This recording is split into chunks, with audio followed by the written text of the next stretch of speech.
following podcast may contain some adult language. You've been warned. Those of you who got an invite, welcome to Nerd Prom. No matter where in the world you are, we're all Nerds International. With the hyphen.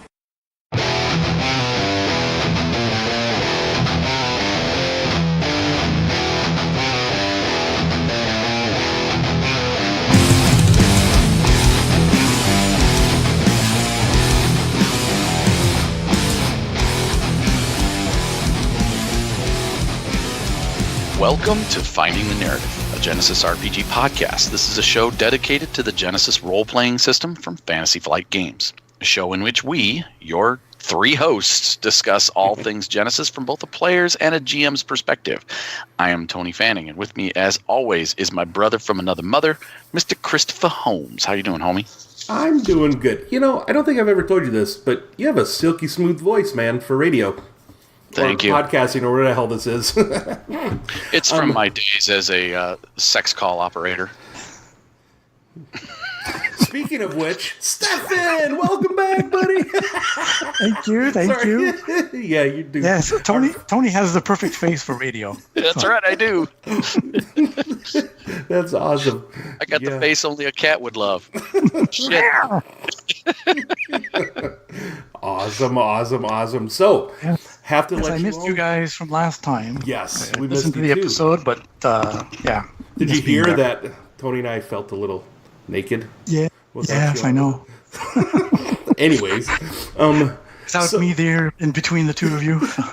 It's like the knights who say knee. We didn't have the third head going knee in our face the whole time. Exactly.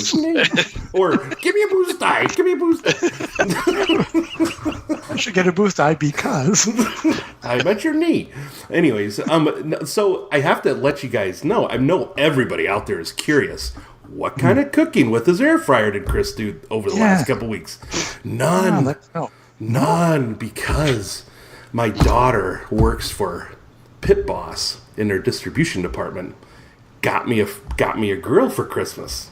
We just put it together last weekend because I live in Minnesota and there's no reason for me to put it together a grill in the fucking winter. Okay, so last weekend... winter isn't over till June. Actually, yeah, I know. Well, hey, maybe had a little bit of snow last weekend. Might or might not have. Can't tell you.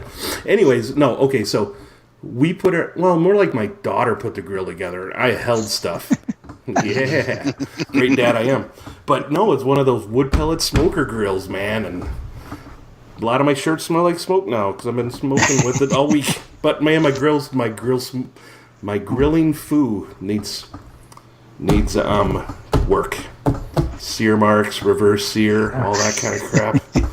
But anyways, still, I knew you were smoking hot, but now we got confirmation.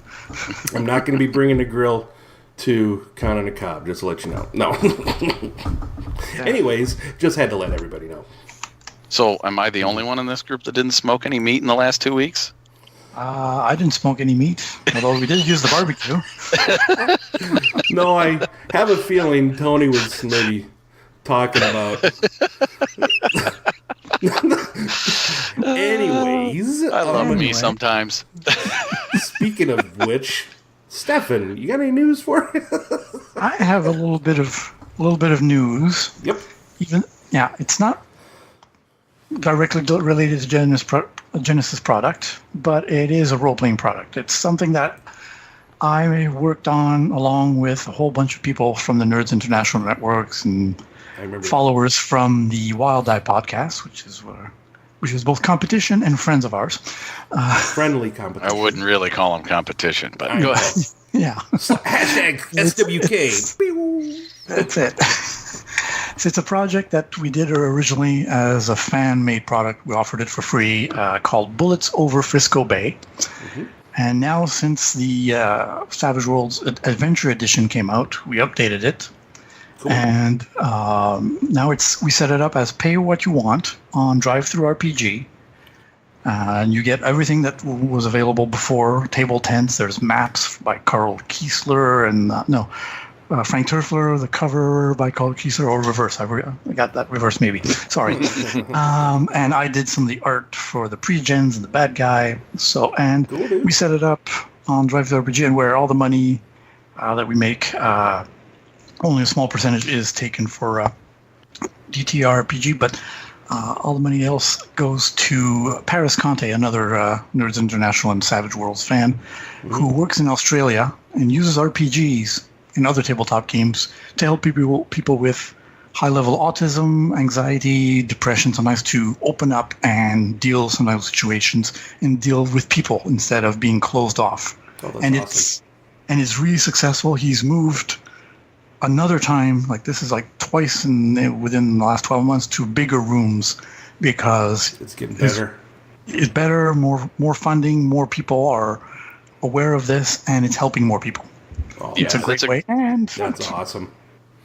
people, these Bible thumpers, this is not about devil worshipping. It's about socializing and actually getting tools, your tools to deal with life afterwards. So, Yeah, the name of his organization down there is called Genu Gamer. That's a charity organization. If you just want to give, and you're from Australia or you're halfway across the world. or anywhere across the world. But yeah, all the proceeds go to that, other than what Drive Through RPG takes off the top, I suppose. Yeah. So right now last time I checked, 34 units were sold with about $75 accumulated. So I just transfer that to Paris, and he'll buy PDFs off Drive Through RPG and Drive Through RPG and other stuff that he needs. Awesome. Does he That's have, awesome. Does the Genu does he have a website? You do. if so- You can just Google like Genu Gamer. I'll put it in. and- Yeah, I'll put it in show notes too. I'll make a note here to Google it and throw it in there. Yeah. Cool. Awesome, man. That's good stuff. So there you go. So fellow gamers helping other people to deal with life and with each other without. Hey, geeks are resorting going to inherit sometimes the to earth violence. anyway someday. It doesn't really matter. Exactly. So Which we probably have already. Doesn't matter. Excellent. So that's it for my news. Yeah, Yeah, that's great, well- man. That's great. We have a mountain of an episode for you folks. We are going to entitle this episode 32, The Net, a Deep Dive. That's right. We're diving into hacking 2.0 from Shadow of the Beanstalk. And so, since we decided to do that, we've got a little bit of change up on how we're doing the order of the show. And the first bit of change up is we're going to skip listener feedback this week. I'm sorry, listeners, especially GM Goodmo and Sam Barrett. We'll get back to your feedback on the next one.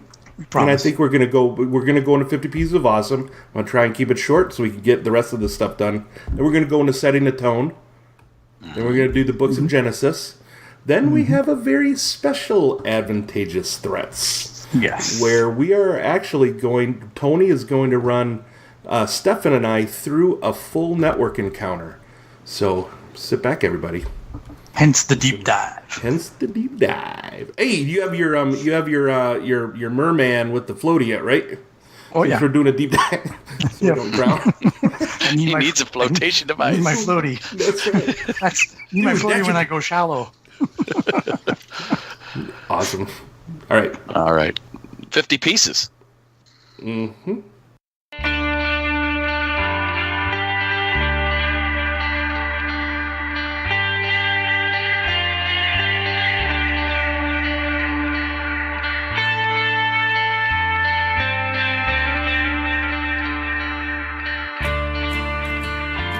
Well, hello, people. Welcome to 50 Pieces of Awesome. This is where Detective Holmes tells his brother Mycroft to stand by, gives a little bit of a potion to Gladstone, grabs John Watson, and goes out and finds the freaking coolest stuff on the internet. Elementary. Brings it to us. That's right. It's elementary. What do you got this week, Sherlock? Well, I have something by Indiana Walsh called Superpowers. Yes, everybody. They put together a Superpowers document. Pretty awesome. I mean, 52 pages of it, by the way. I really enjoy this. This was took a nice little perusal over it. Added some mostly this is effectively half superpowers, half powers, power trees, if you will, kind of like force power trees in a way. And then the other kind of half, most of the other half of the document are talents. Super 15 talents. 15 pages of talents. I know. You're just chomping at the bit there, Tony. I know. I am. Because I've been wanting to do a supers. I've been wanting to do supers. As I've discussed with you, Chris, personally, I'm a big fan of the old Palladium Rifts. They have a world called Scrapers. Okay. And it is just an amazing world, rife with all kinds of cool ideas. Well, this is going to come in handy when I go to do that in Genesys. That's good. Yeah. Yes, so thank you, Indiana Walsh. We appreciate that. And the reason why I picked it is, well, this is kind of a Avengers superhero month kind of thing, And I'm like, I could pick something superhero-y, and I knew Tony would appreciate it. Well, fortunately, you've been reading this for the last week or so. For a couple weeks. There's been this, I don't know, a little movie that came out that made $2 billion. Oh my God! Seriously? Good Lord! Yes. Well, on opening day. Awesome. So he added some new rules. So there's some superpower rules where you recommended that you may start your players off between 50 and 100 experience points. Kind of cool. Then there's something called a no mere mortal rule, where you add 50 experience points to the starting XP. That can be spent on characteristics, and you can increase your skills to rank 3. Yes. And the other thing it suggests is adding brawn +3 to unarmed attacks, because you know what? Fucking superheroes, man. Yep. Yeah. The base damage for superheroes and supervillains is brawn +3, since they tend to duke it out a lot with their fists. Exactly. And this other one, this puny minions rule, is pretty sweet. Whenever a minion attacks your superhero, can inflict a maximum of one wound or strain after damage reduction or whatever. Yep. Which is pretty cool. And then, of course, go ahead. Nope, and you could even go with the further dialing of that with non-consequential minions, and that all minions only have 1 wound.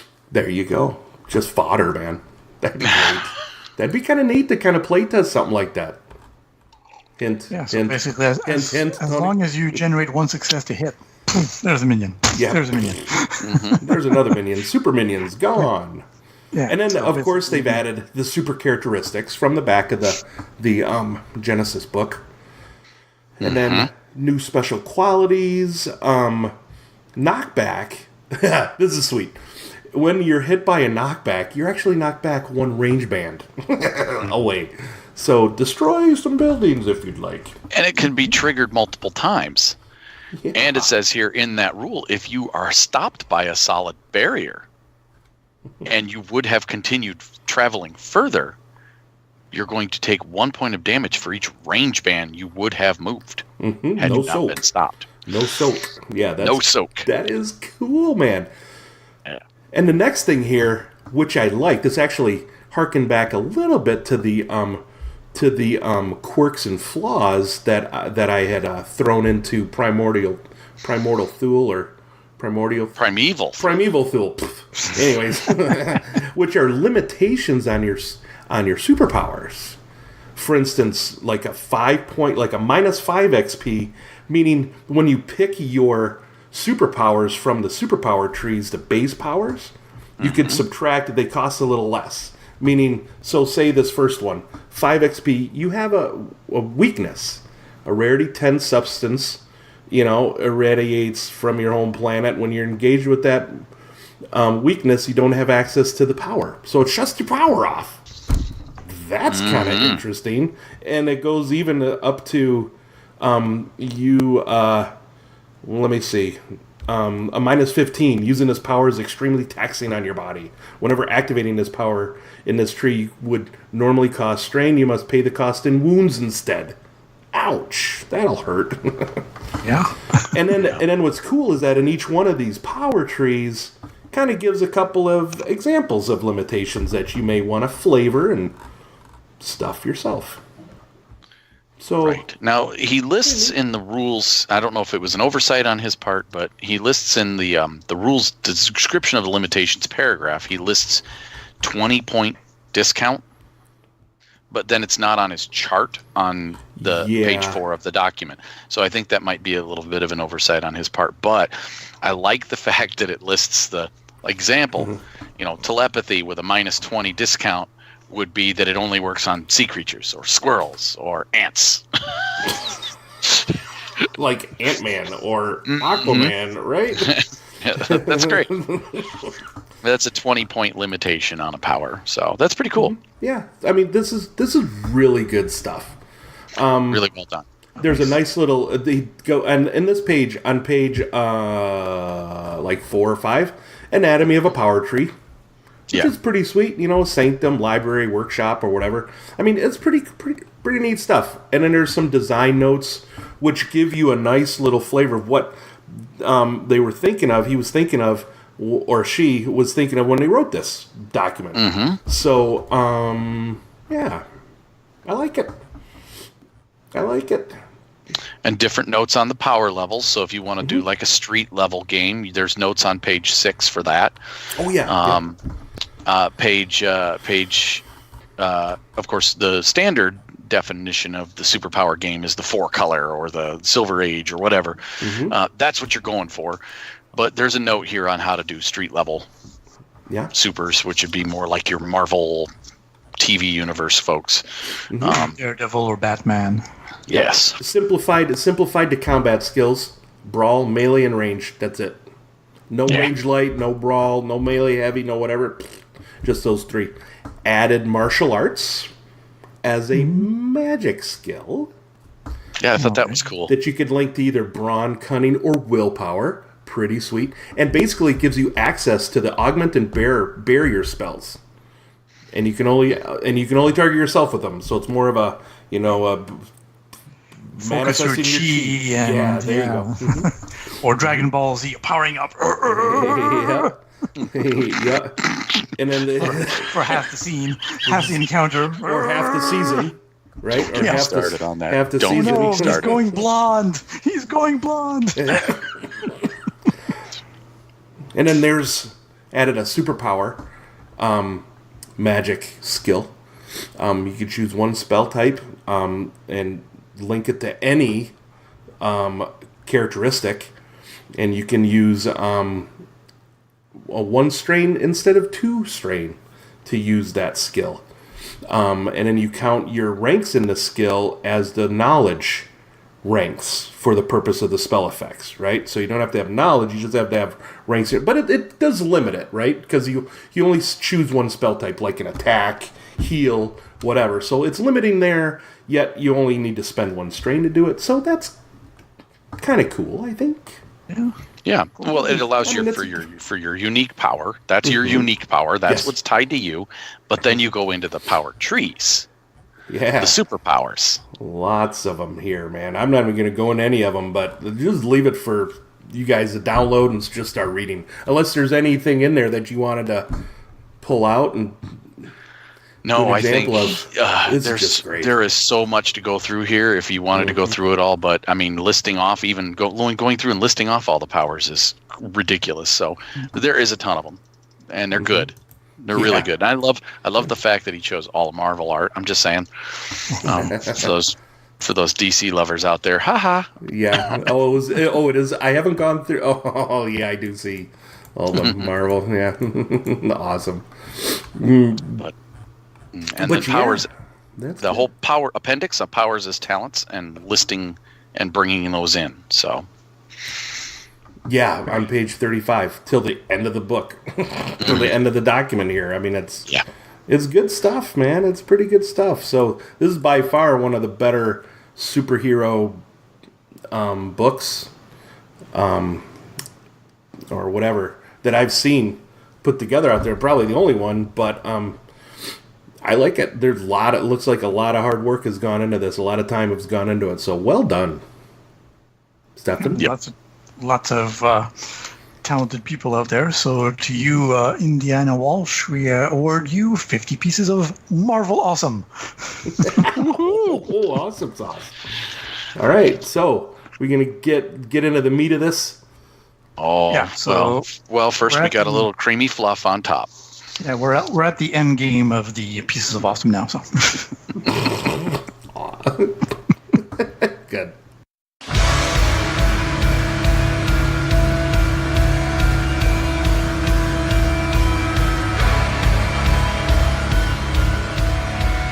all right, now it's part 2 of the show, setting the tone. And to set the tone, we're to be focusing on the network of Shadow of the Beanstalk. All about hacking and computer programming and retrieving illegal data and getting out quick. Yep, starting on page 118 if you have the real book, 119 if you're in a PDF like me. Yep, there we go. Mm-hmm.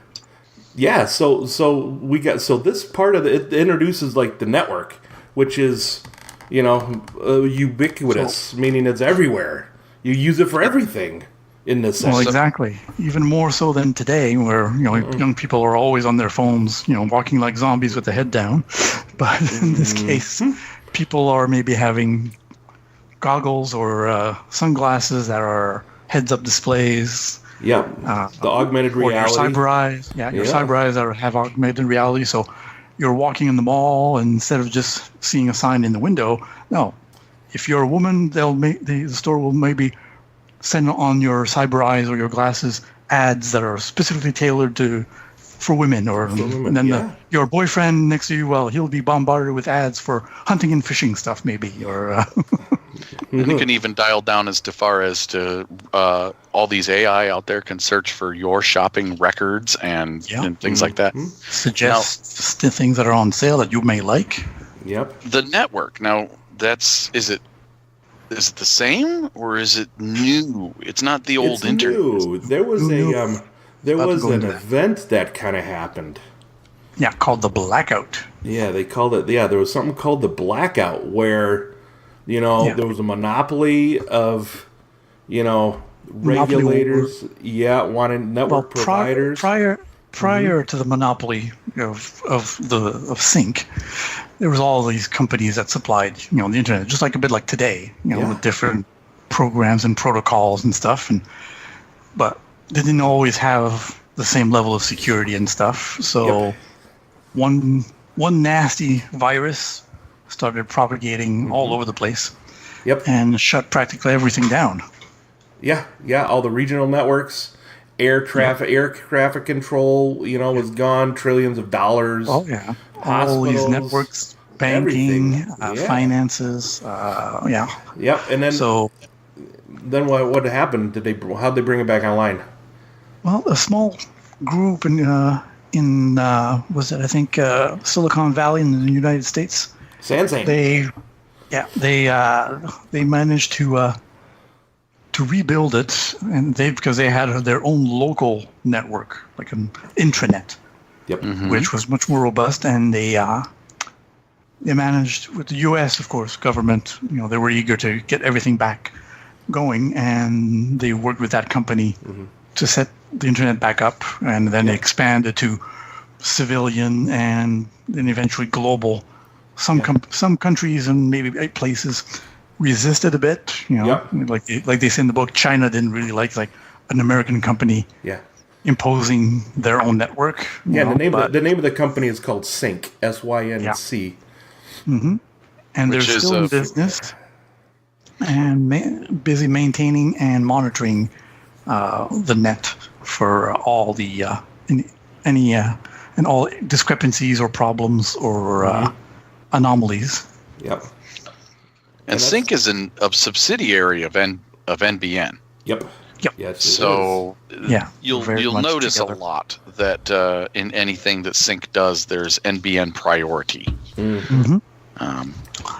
give priority to NBN signals and downloads, but like they say, there's so much speed now on the internet. Most people don't even bother, or even notice anymore. So and there are ways to a couple different ways to get online now, because everybody you wake up in the morning and your coffee maker is online, or which is kind of now, right?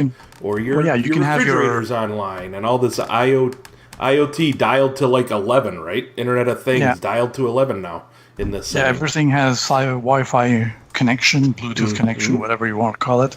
So even if you don't have cyberware and stuff, you have your pad, your personal assistant device. Think of it maybe as a smartphone or whatever. You can take all kinds of shapes, whether it's a watch, a phone, glasses, eyes, cyber eyes, a jack. Yeah, and they made the protocol more simple, simpler, so that all these different devices to come on here, and it's called a call and response, and you've got independent packet information verification. So every piece of data that goes back and forth, it gets verified, and it just makes devices easier to talk to each other. Well, that's it. That way. So, and safer. We've got pads. That way. So we've got pads, which are these personal access devices, which will come in a lot of different shapes and sizes, right? Well, that's it. But they all do pretty much the same thing. You can use them to make phone calls, emails, go on social media, shop. Yep. It's Siri. You get warning about traffic problems going to work or from work, the best places to go to eat, or maybe one of your favorite stores has a big sale on shoes, and or your fridge. So you're low on milk. Okay, so add that to the shopping list, and either have it delivered by drone or pick it up yourself. But it's a three. These usually project in 3-dimensional holographic. Like if you get a keyboard, instead of having a keyboard like you would on your phone, you get this 3D projected image of a keyboard, and then you just type in the air. That's it. It's like almost like a virtual keyboard. It doesn't even have to. It just responds to your. It's a augmented reality keyboard. There you go. Yep. Yeah. There we go. Nice. Yeah, and so they these, like you said, these come in a variety of ways. They come in like a watch. They can come in goggles that you wear, or they can even be installed into cyber eyes. Yep. And one more trendy though to do that. Yep. You can access sometimes your pads. If you're in your home, it could be the mirror above your sink. And then in the bathroom, so it shows you some of the stuff, the news stories going on while you're preparing, cleaning yourself up in the morning. So and then, of course, on your TV screen. If you've watched, have both of you watched the show on Netflix? You know what I'm talking about? Altered Carbon. Altered Carbon. That. Yeah. Yep. Yeah, and how they'll be in the middle of a conversation, and all of a sudden they'll just receive a call, and they'll be talking as if somebody's talking in their head, and it's all coming in through their stack. Yeah. That's it. Or when the main character at one point he's walking in the street, and suddenly he's got this device attached to his stack that allows him to see all these ads, but he's bombarded by them. Pop-ups stuff from legal stuff about buying the latest DVD movie or whatever movie, to solicitation for entertainment, quote unquote, Rocky 95 ads. And that does bring up a thing. Another part, like you guys were starting to touch on, are these brain machine interfaces. They're called. Yeah. So those were created during. Ultimate. Those were created by the U.S. military during the World's War. Like Gibson Polytech, they said in here. And then... Like a lot of... What's that? Go ahead. Like a lot of things, sometimes, like GPS today was developed by the military first, then eventually trickles down to civilian use. So same thing for the brain-machine interface. They wanted an easier way or faster way to access the computers, and especially enemies' computers. Yeah, and I think, did I read here that it was refined by Hasbiroid, maybe, I think? Is that what Hasbiroid. Gibson Polytech, which could have been a division, I believe, of Hasbiroid. Maybe that's something. Or maybe Wayland. Maybe I read it somewhere else. But yeah, then there was there was also rumors saying, oh yeah, they were uploading human minds to the net. Infusing AIs with human minds and whatever. Lots of conspiracy theories. You could add that into your campaign and go, all neuromancer with all the old cyberpunk novels that you stories that you may have heard and run with it. Yeah, if your player says, "Oh, I'm sure that some soldiers or mines have been uploaded to the computer," now they're like controlled AI. Is like, yeah, that's it. Yeah, and on page 120, neat little like piece of art, actually, that just kind of makes it. But I love this.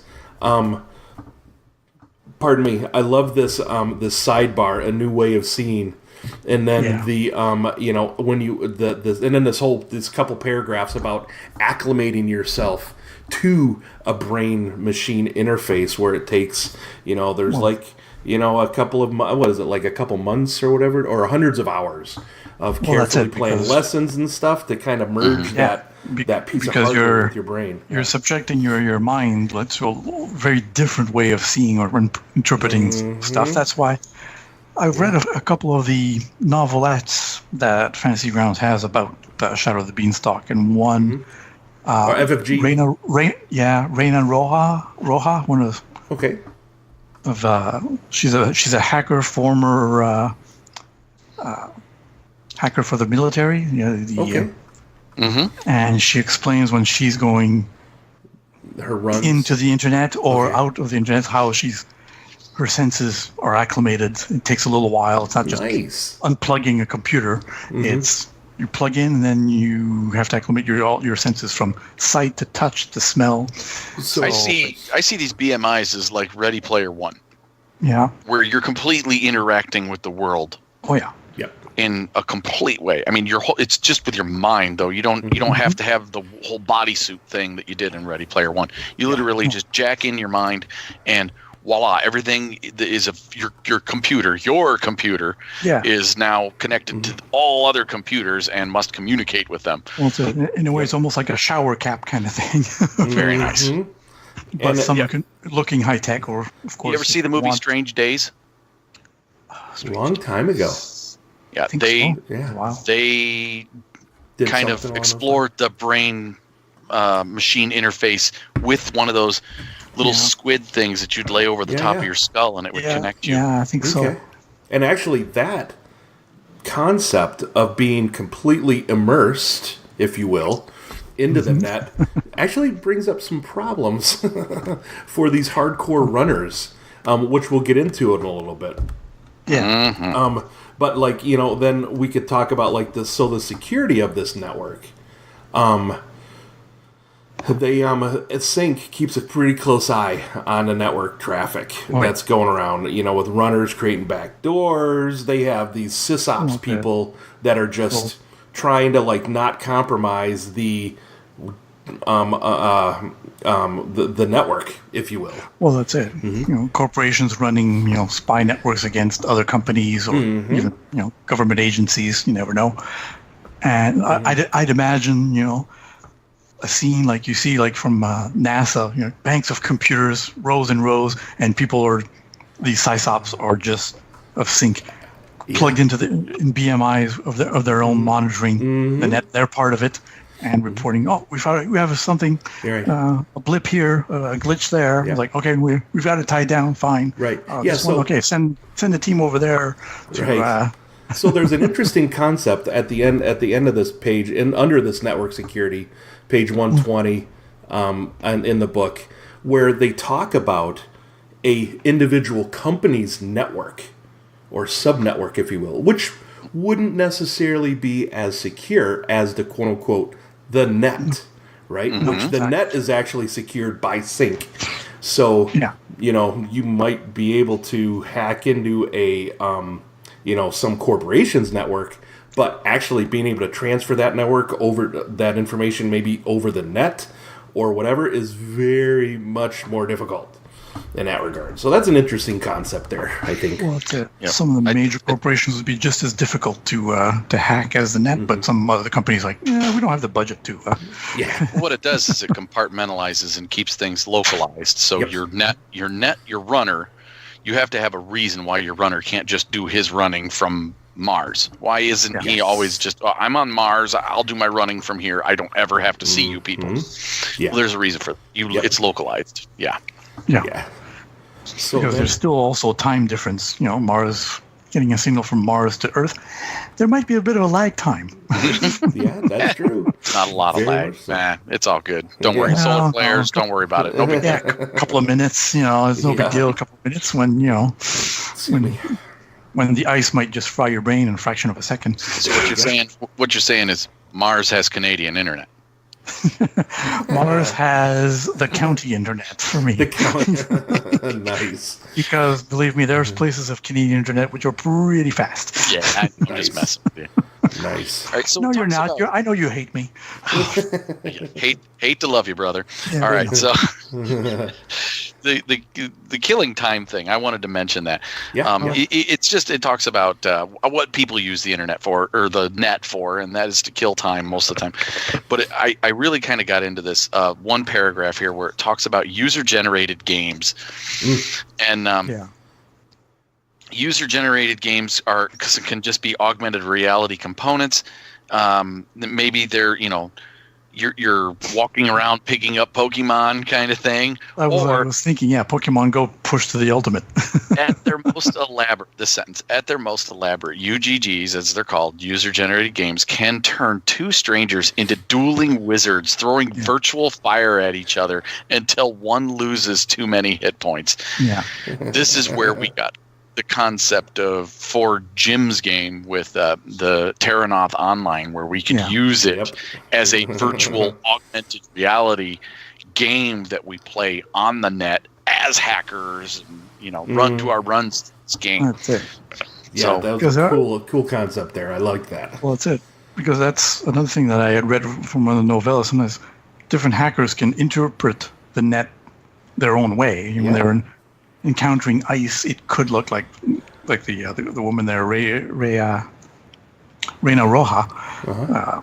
She sees ice as pieces of chess, queens and bishops and knights and pawns, and her own icebreakers are red pieces of ice because she's the Red Queen. Basically, that's her name in Spanish. Oh, that's cool. That's cool. I like that. So when she activates maybe femme fatale, instead of being a woman in a sexy dress, it might be the queen or a bishop, whatever it is. Cool. Her pawns might be battering ram, where the pawns are always attacking one after the other. Yeah. Nice. Yeah. That visual imagery is one thing that as a GM you should focus if you want it to be player generated, or if your players aren't really knowing, this gal who was playing this Roja lady, she has a theme, focus things in her theme. But if she doesn't have a theme and she just wants to interact with an environment, you can have that environment themed by the person who created a small network, the subsystems in that network. Well, that's it. Like the I imagine Jinteki might have their own system that looks very much feudal Japanese castles and gardens and samurai, whereas Wayland might be futuristic knights, or just space aliens. Space aliens jumping from planet to planet, things like that. Yeah. Starships, cool. Star destroyers coming out of hyperspace, going, "You shall not pass." We're not mixing up metaphors, I think. That's all right, though. So it goes into this big section about these people that are on the net and who's out there, what they're doing. Net criminals and runners. What's that about, guys? This whole concept of net crime. Okay, well, of course, one here's person's the net thing. crime is. Yeah, I mean, the thing is, if you're locked to your door going into your apartment is being scanned. If you tamper with that, that's a net crime. And you can take it from any level of whatever there, which is kind of interesting. Kind of gives a level of Big Brother's watching kind of thing. Well, that's it. There's advantages to having your pad and having access to all the internet, and conveniences of having your coffee made as soon as you get up. There's shower, turning on at the right temperature, and then eventually you choose your clothing from your wardrobe, and then leaving work, and you're not gonna be stuck in traffic. Yep. But the disadvantage is that Big Brother knows everything about you. Which also that gives GMs a system of checks and balances for their players. If your players are wanting to do I want to hack everything in the world, which some people may want to, first time playing in a game like this. It's a quick way to rein them in. I'm hacking everything. Okay, I'm going to go hack the coffee machine, get free coffee. Simplest thing to do is bing, you get a PAD ping, you got a $50 fine for a net crime. There you go. That's right. You get enough fines, eventually they might, And then there's limiting your access as a public nuisance. Yeah, and there's a net crimes division in the NAPD for this that handles things like identity thefts, money laundering, and other minor scams like you're talking about there. Stuff. They would handle that. Where Sync has its presence with AIs and their own, bank of sysops guys, like you had mentioned earlier, Stefan, and like a big warehouse, a big room there, big room or whatever. And and here's something that's really interesting. It says new network nodes are added hourly. New pads introduce new vulnerabilities, and there is at least as much money to be made running on a network as there is protecting it. Well, that's it, because even like, just like today, the rumors of the deep net or the black net or whatever you want to call it, it exists, of course, in Shadow of the Beanstalk, where rogue servers and stuff like that are plugged in, plugged out, moved because Sync is hot on their trail. Oh, someone found I think they call that burn it. They call that the Shadow Net, I think. The Shadow Net, so you can have different nicknames for it, but so you can, mercenaries can find, billboards, virtual billboards to get jobs. Net runners find, have chat rooms where they exchange programs and ideas and rumors and all kinds of stuff. And you said that runners. Those are that's the name that we give the these folks that are on this the net and the underground hacking it. They call them runners. Yeah, exactly. So there's hackers would be another nickname, but they were using runners in this case because like they say, honestly, it sounds they're cool. net runners. They're net runners. That's what they are. Well, that's it. And they're motivated. Here's something that's motivated by politics, money, or just the need to prove themselves. Well, that's it. Just like hotshot pilots. Like I fly because I really am good and I deserve to be in the sky. These guys, I'm really hot. No pieces of ice can keep me out of any system. Exactly. So speaking of which, when you are going into a system, they call that the run. So what is that? So I'm looking on page 122 here. What are the typical aspects of a run that they go through?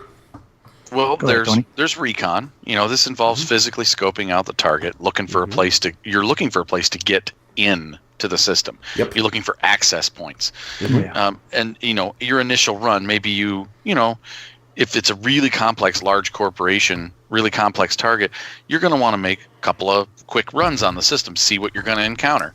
And then you do the actual run. Now, in a lot of cases, some of that work is done for you in advance. Some of the initial run is done by, say, the person that hired you, or they've done the casing for you. So as the runner, you're just hired to do the run. And then, of course, the last part of any run is covering your tracks, making sure you don't get caught. You want to get your meat shot with a bullet through the head. That will end your run pretty badly. That's right. Put the crimp in your face. Damn meat. So, and then we get into this, like, the coolest section, I think, anyway, in this whole book, talks about the net. It talks about the myths and rumors about the net. And the cool stuff, because this is where your GM nuggets come from. The nuggets of the Blackout Conspiracy and the God Ice and the Theurgists and the Ghosts in the Network. Tell me about those guys. Go ahead. What's the Blackout Conspiracy? Yeah, we touched about it a little bit, earlier, talking about Sync. But basically is that your origin of Blackout was that, of course, like even today, sometimes people say, well, someone invented this disease just so they can sell the cure. So that Sync may have developed the Blackout virus just so that to crash the whole system worldwide and impose their own order upon the world. This is the new order. It's ours. We have control of it. It's more stable. We're doing it for everyone's good. But, and then rumors about how they did it and if it's still out there waiting. Some people still think that Blackout is almost like an AI virus. Yep. That might come back. That's just waiting for weakness, maybe, which reminds me of when Netrunner came out as a tradable card game. It had some program cards that called Protean code. Protean, Protean code. Meaning it could change and adapt to different situations. So imagine if a computer program was able to adapt on the fly. Would that be the introduction of a true AI? That's not tied to the 3 like Asimov protocols kind of thing. I think what you're mentioning there, actually, that's a nice transition into this God Ice concept, where okay, so the first sentence here under God Ice: in any given day, there are more transactions on the network than there are stars in a galaxy by several orders of magnitude. And basically, it says that a lot of these. The concept here is all these transactions are being done without human oversight and more of an artificial intelligence that has been able to maybe become self-aware, and they call these runners refer to them as like God Ice. So so that's kind of maybe pulls on that theme that they had in that Netrunner game you were talking about. Well, yeah, because no human could oversee all these transactions happening. So you'd have to have these computer programs, whether they're AIs or not. They would have to be programmed to do that. Which reminds me of, there's a guy on YouTube called CGP Grey. He's an American living in London. He does these videos, and one of them is about these little bots that constantly are programming almost themselves. That's why you sometimes, you go on YouTube and watch a couple of videos, and it will suggest other videos that might be related. You go on Facebook, and you've shopped on Amazon for, I don't know, a new barbecue. Yep. Well, they'll suggest other barbecues or barbecue accessories. These little bots learn about these things, and they teach the other bot generation about your own habits and monitor your system. Or if you cut and paste a picture of what was it, that Ninja Samurai or whatever, Surf Ninjas, into your frickin' game on a Wednesday night into Skype, and then you get an email the following Monday, Surf Ninjas, the video's gone on sale. What the fuck? There we go. Exactly. What the fuck? So remember what happened to me? So it's not horrible. So far-fetched. No. It happens already today. No. Or, these little bots, are learning themselves about all your... Oh, yeah. So what do we have next? But they're saying that there's this... But they're saying in this theory about the God Ice that there's an overarching consciousness that's driving all these... And there are actually people out there that are searching for this and make contact with it, this God Ice, so to speak. Yeah. And they're runners, they call themselves the Theragists. Yeah, they are. So you can run a game with all these cool little elements involving Theragists and God Ice and the blackout code and all that stuff. But then there's one other bit, which this is nice. This reminds me of a certain movie called. It's called Ghosts in the Network. Is this section? But it reminds me of the Ghost in the Shell series. Yeah. About if someone dies while connected to the net. Where does their consciousness go? Well said, because they were interacting with the net. It pretty almost in a way downloaded their consciousness there, even if it's only temporary. And while these things are rumors, there's no confirmations of this. This would be something great to do as a GM, to dive into someone dying and while connected to the net, and suddenly their consciousness is free from the mortal coil, but limited within the systems of the network. And really cool. The sidebar here, Birth of a Theragist, is a great little blurb. Oh, sorry. Yeah, and it's great. Just read that. That's kind of neat concept.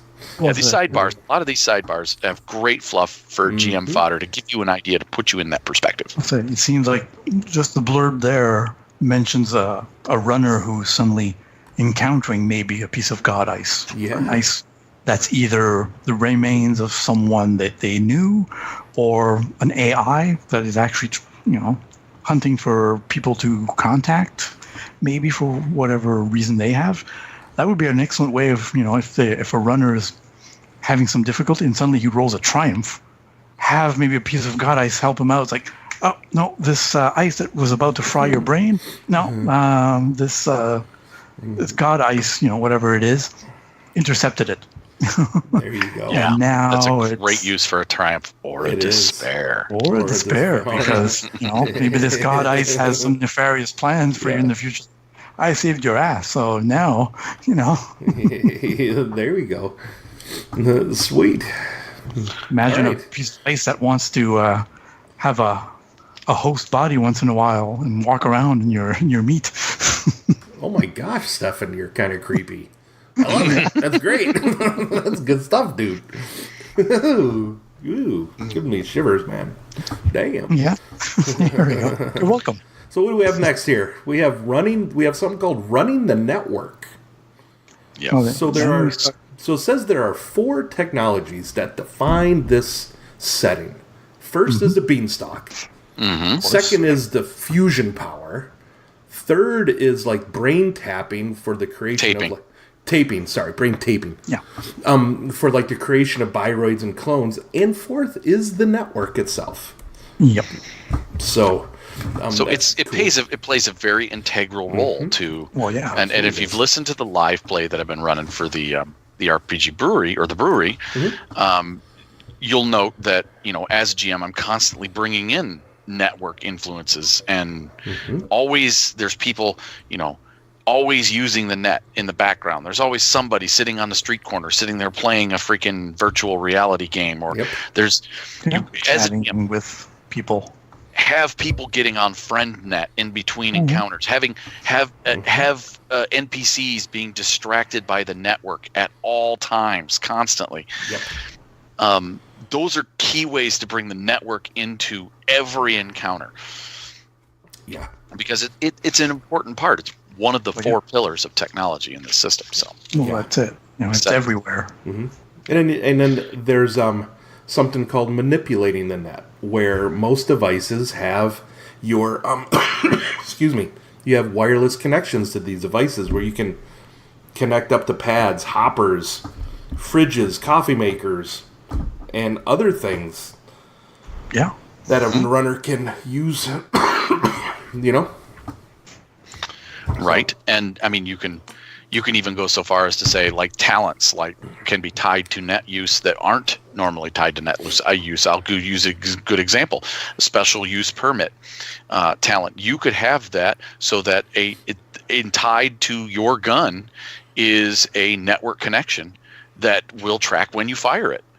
And for the special use permit, and if you don't have justification for firing your firearm, that can be immediately rescinded or put on suspension until further notice. Those kinds of things. And it can send a signal to your gun where it won't let it fire. Those a great way to spend a despair in that combat or several threat.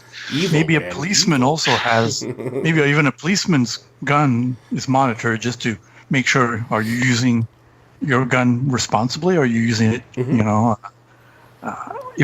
irresponsibly just for? His interactive firearm will interact with his cyber eye, determining whether it is a lawful use of lethal force or not, and allowing him whether to fire it or not. You could have these kinds of situations in this game or not. Oh, exactly. Imagine a cop who's on probation because he's used excessive force in the past. So you spend one of that cop's despairs. Spend one of that cop's despairs. It's like, no, your gun doesn't fire because you've been using it too much. Yeah. And there is really, and I think a very important concept here, and to really understand, is this limits to a run as well. Yeah. And that's on page 125 here. And it goes through an example of a runner trying to, what's the word I'm looking for? Trying to get surveillance on somebody by hacking into their refrigerator. Well, you can have access to the fridge. You might be able to change the temperature. You won't be able to open the fridge because there's no motivators or anything to do that. You be able to maybe send a signal to them to say, hey, your milk needs to be refreshed. But there's really no reason why a refrigerator would have a camera on it. Or even be a mic or anything. Nor would it be directly tied to their financial records. It might be able to tell them that they need to order milk or auto order some things, and have those auto orders delivered by drone. But there wouldn't be a way. You really got to limit the scope. And this paragraph covers that. Limit the scope of your run. When you're designing a network encounter, a run for your net runner for any game, limit the scope of each individual run. What are the objectives and what are the things that the network that they're touching can interact with? Because I would say, let's say, to be sure that the runner doesn't access the person's financial records well. Okay, you're low on milk and your vegetables are about to spoil. It sends a message to the owner of the fridge, but he still has to approve the purchase. Like, okay, yes, please do order that, but I don't want any bananas, so don't order bananas, just the milk. And then it okays the transaction. And speaking of network encounters, we're gonna hop over to our next section of the show and talk about the encounter rules next. Sound good? You guys have anything else to say about the actual fluff and feel of the net here? Any last thoughts on it? I'm like my grandmother. We had dessert first. Now let's get into the main dish. Alrighty then.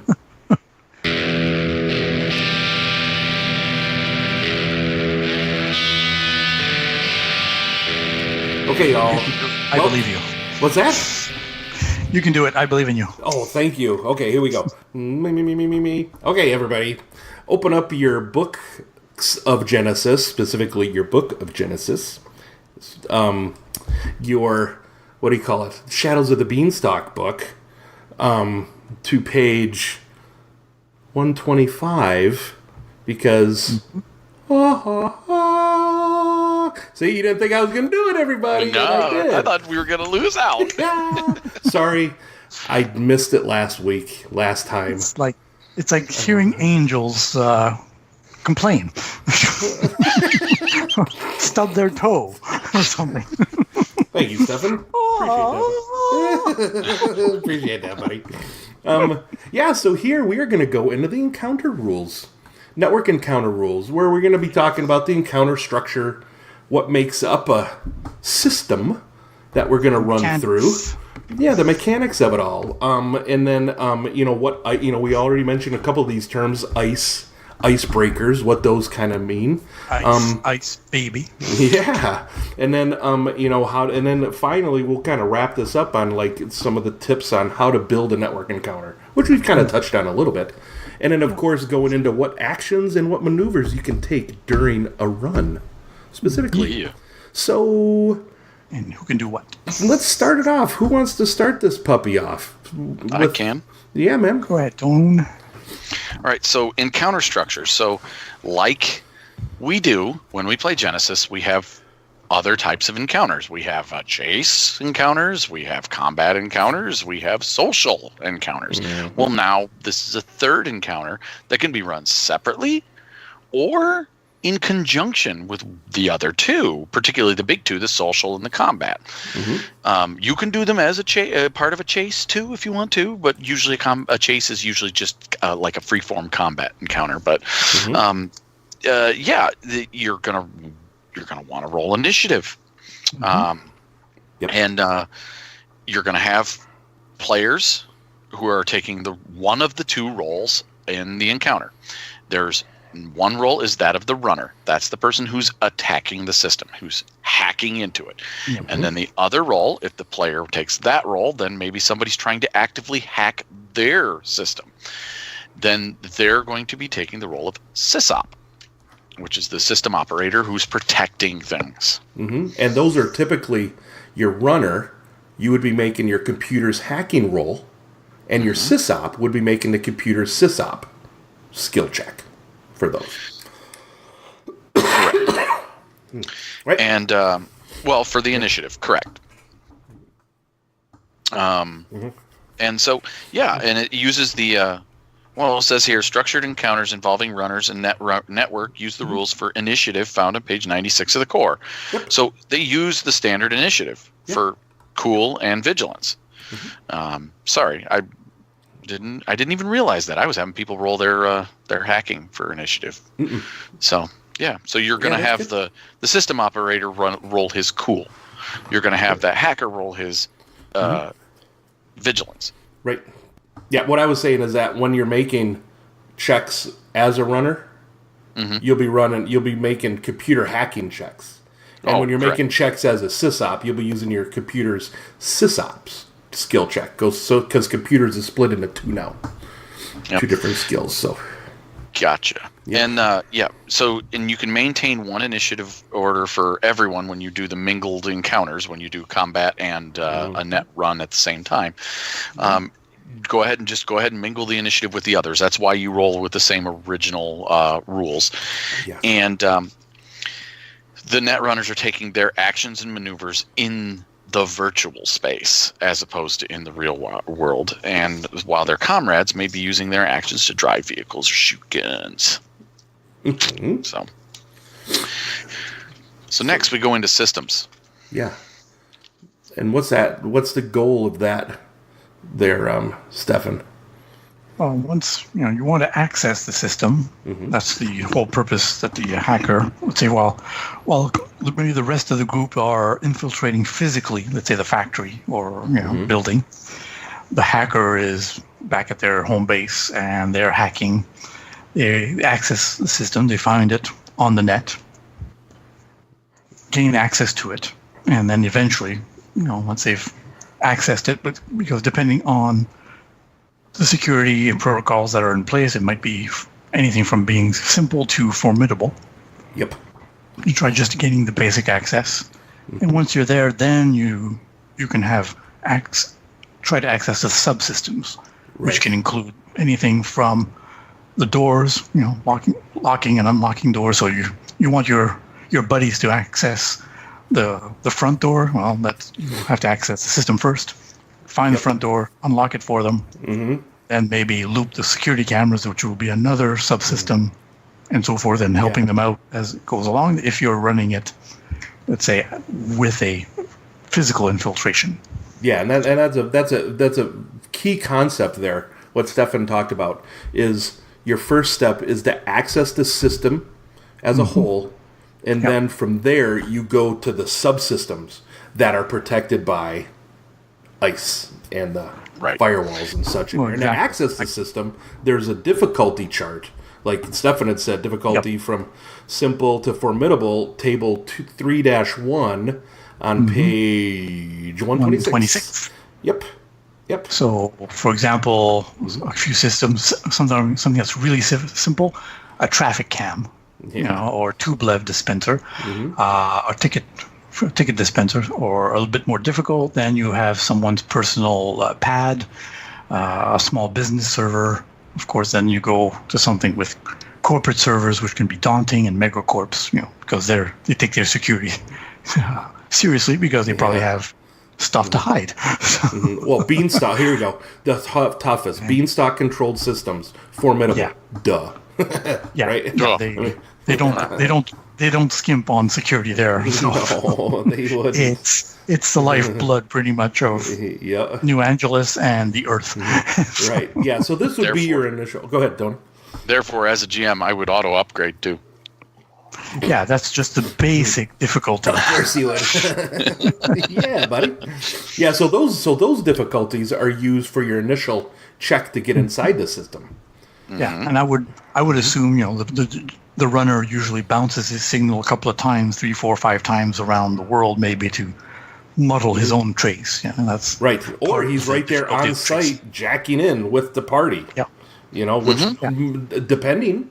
You would probably have to, especially on a corporate black site or a government server. You'd probably have to be on site, right? I mean, there might be relative. There might be partitions of the server that can only be accessed online. So even if the runner is not with the group physically, maybe one of the runners or the infiltrators has this like almost like a USB stick. That, when you get to the server, plug that in. That way, I'll be able to access it and download the files. Yeah. But we need that physical connection to happen, so that I can access it remotely. There we go. All kinds of little plot devices, that can make things a bit more difficult. Right, and then once they do that, do everything they can to make things difficult. And then once they plug that in, that's when all the dudes come attack those guys that are on site, and then you do your run. Roll initiative. Right? Exactly. You have to beat the ice that's protecting the files while your guys are facing the Prisec security guards, and long enough for you to download the files, and That's right. So accessing these files, man. How are we doing this? So we're in. They've jacked in our USB drive, right, or whatever the hell it is, and we've accessed the system. Well, What's next? Then they see all the subsystems, and they'll know there's ice there, but they don't know what kind of ice. What's ice? Until they encounter it. What is ice? ICE is an acronym. It means Intrusion Countermeasure Electronics. Nice. Ice, baby. Yes. Yeah. Right? So the term has been coined a long time ago when cyberpunk styles of literature and gaming came out. Cool. Yep. And narratively, when you're moving, because we say maneuvers in an encounter, when you're moving from file to file and you're doing things, that it's not like walking. It's just moving your attention from one thing to another. Yeah. And so it says in here on the sidebar, attempt access is incidental. So moving from one file to another, or from one area in a subsystem to another, it's an incidental. You're just it's quicker than walking for sure. Yeah. Exactly. So it'd be like opening a window for your file for RPG stuff, and then opening another file for your family pictures. Well, this gives us this actually is a nice little segue into the picture they have on the next page on 127, an example system. Let's go through this, because this is really really key. So if you guys if everybody's out there following along, we're on page 127 in the book, looking at a Haas Arcology security server. Yep. Yeah. So it determines right there this network in the network encounter. The runner tries to access the system. It's going to have a codified access difficulty. Yeah. And we found that on the chart. And you look, and an arcology server is going to be a hard check. Yeah. So this says here that the initial hack to access the system, initially, a hard computer's hacking check. Once the runner has access, though, it's an incidental for them to travel to the subsystems. Right. And when they travel from that level of I'm in the system to moving to their first subsystem, they immediately encounter their first ice. Right. Well, yeah. So it's one of those things where, okay, so I'm in. I want to hack this. I want to go to the cameras now. So then we look on here, security cameras, subsystem. We have a barrier ice called an ice wall that's protecting us to get to those security cameras. So then, like you said, Tony, we take that incidental, but then we encounter ice. We have to immediately deal with it. Use an action to deal with it. Exactly. To me, it kind of reminds me of the board game by Steve Jackson Games, Munchkin. You arrive into a room, you kick down the door, and then, there's a monster there. Face the monster. Or a trap. If you defeat, or trap. Defeat it, and then you get the loot. Exactly. And in this case, the loot will be access to the cameras. That's it. It's like, footage about, the president getting it on with his secretary. Blackmail material. Well, there we go. So I did not have sex with her. Oh, sorry. One thing we noted in our initial look at the book, if you're looking at a hard copy of the book, and you're looking at this, you're looking at this server, this example encounter with this server. You're like, okay, there's all these numbers. Where do they go? Well, if you look very fine, you pull your glasses down to the edge of your nose like this old man has to do. You can see in there the faded numbers. They're shiny. They're black. Yeah. The numbers they're shiny and black over a dark green environment. Dark blue. They're there. In the PDF, though, they look PDF, they're very bright. They're very bright and white. Yep. They fixed them. Mm-hmm. So, that being said, I mean, let's go through this just a little bit step by step here. So, first the runner's in. That's step one. Then step two, he can see the subsystems available. He's going to see that he has a number of them. He has 1, 2, 3, 4, 5, 6 different subsystems available to him. But he's going to immediately see that some of them are hidden behind ice. Yeah, exactly. Some of them are not, but he doesn't exactly know that until they don't know which tries to. You won't know which ones are protected by ice until you go to them, right? No, they'll know that there is ice. So, for example, the first one, emergency light system, he knows that there's no ice on that one. Yeah, he just doesn't know what type of ice it is until he goes to encounter it. That's it. So security cameras does have ice, but he doesn't know it's an ice wall until he tries to access the security cameras. Then suddenly, whoops, wall of ice. Say, oh, there we go. Now I have to break that down. Right. Gotcha. So let's look at, if this was the encounter, the first round he makes the access.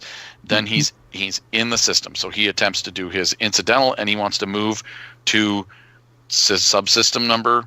Let's just go to subsystem number 4. Okay, with the number 4. Yep. Right, number 4. Yeah. So he's trying to get to that. He's going to immediately see that there's a piece of ice there. He uses his incidental to encounter it. Move to it. Yeah. Now he sees what it is. We go on because he made his check. He's done his maneuver. He's done his incidental. We can go on to the next round, or if he has talents that allow him to activate a program as a maneuver, he could even go so far as to encounter that ice right then and there. Well, they must attempt to break it. He doesn't have a choice. If he has a program already. If you do an incidental, the way I read this, if you do an incidental to move to that security camera subsystem, you have to attempt to break the ice. Regardless. They must attempt to break it. You must attempt with the action. Yeah, because you're encountering it. It's going to either notice you if it's a code gate, or ice wall will simply block your access. Yep. And before I actually do that incidental, I'm going to spend a maneuver and bring up some icebreaker and have that ready. Gotcha. Before I go, because if you don't have an active icebreaker, you cannot use it. No, it doesn't add the bonus. You can still try to bypass ice, but without an icebreaker. Correct. Yeah, but you don't get the strength of the icebreaker as almost like automatic successes. That's kind of the way that I'm reading this. So correct me if I'm wrong. True. Once you do the incidental, you have to break the ice as an action next. Yeah, and it does say that right then and there. It says you must attempt to break it once you've encountered it. So you either could go as far as to you've hacked into the system. You see that you have before you 6 subsystems. You decide you're going to move to that one there. Yeah. You're going to then use your maneuver to activate it, or to bring up your because it is I believe it's a maneuver to bring up an icebreaker. I believe so. Activate. You can always have it active already beforehand. Yeah. Coming in, I think. Once it's active, because you can have your pad or whatever rig you have can have a certain amount of ice or icebreakers active already. Yeah, enacting a command is a network is a maneuver. So yeah, you would enact the command. You'd bring up your ice, and then you would then wait till your next turn probably to encounter it. You're going to dive in on your next one because you're going to encounter it and you're going to roll. Well, wouldn't that be part of the action? If it's your initiative, if you're the first one to act in your initiative, you take the maneuver to move to security cameras. No. Then the ice pops up, and then you have your action. What I would do as a runner, what I would do as a runner first, I would have to take the activate program maneuver to bring up my icebreaker, to have it ready. Then, because I don't know what kind of ice is there, so I might want to bring up a one that's kind of would hit all kinds. See, that's kind of the trick here. Yeah. Right. And then I take that incidental. And then it says, all right, you got to go. If your icebreaker does not break, what is it? a barrier ice, if it's only good against sentry ice, well, you're screwed.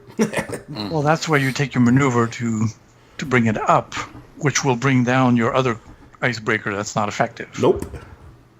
My understanding with this is that you have to have something up because you don't know what it is. And once you maneuver, you take that incidental to go in, you have to break it right then. You have to have the right icebreaker. Yeah, but the program doesn't have to be there. You could have no programs active and still try to break it. That's your action. Right. That would But be your action, breaking the ice. I'm saying you can't take a maneuver between doing that, attempting access to that subsystem and then your attempt to break the ice. That's all I'm saying.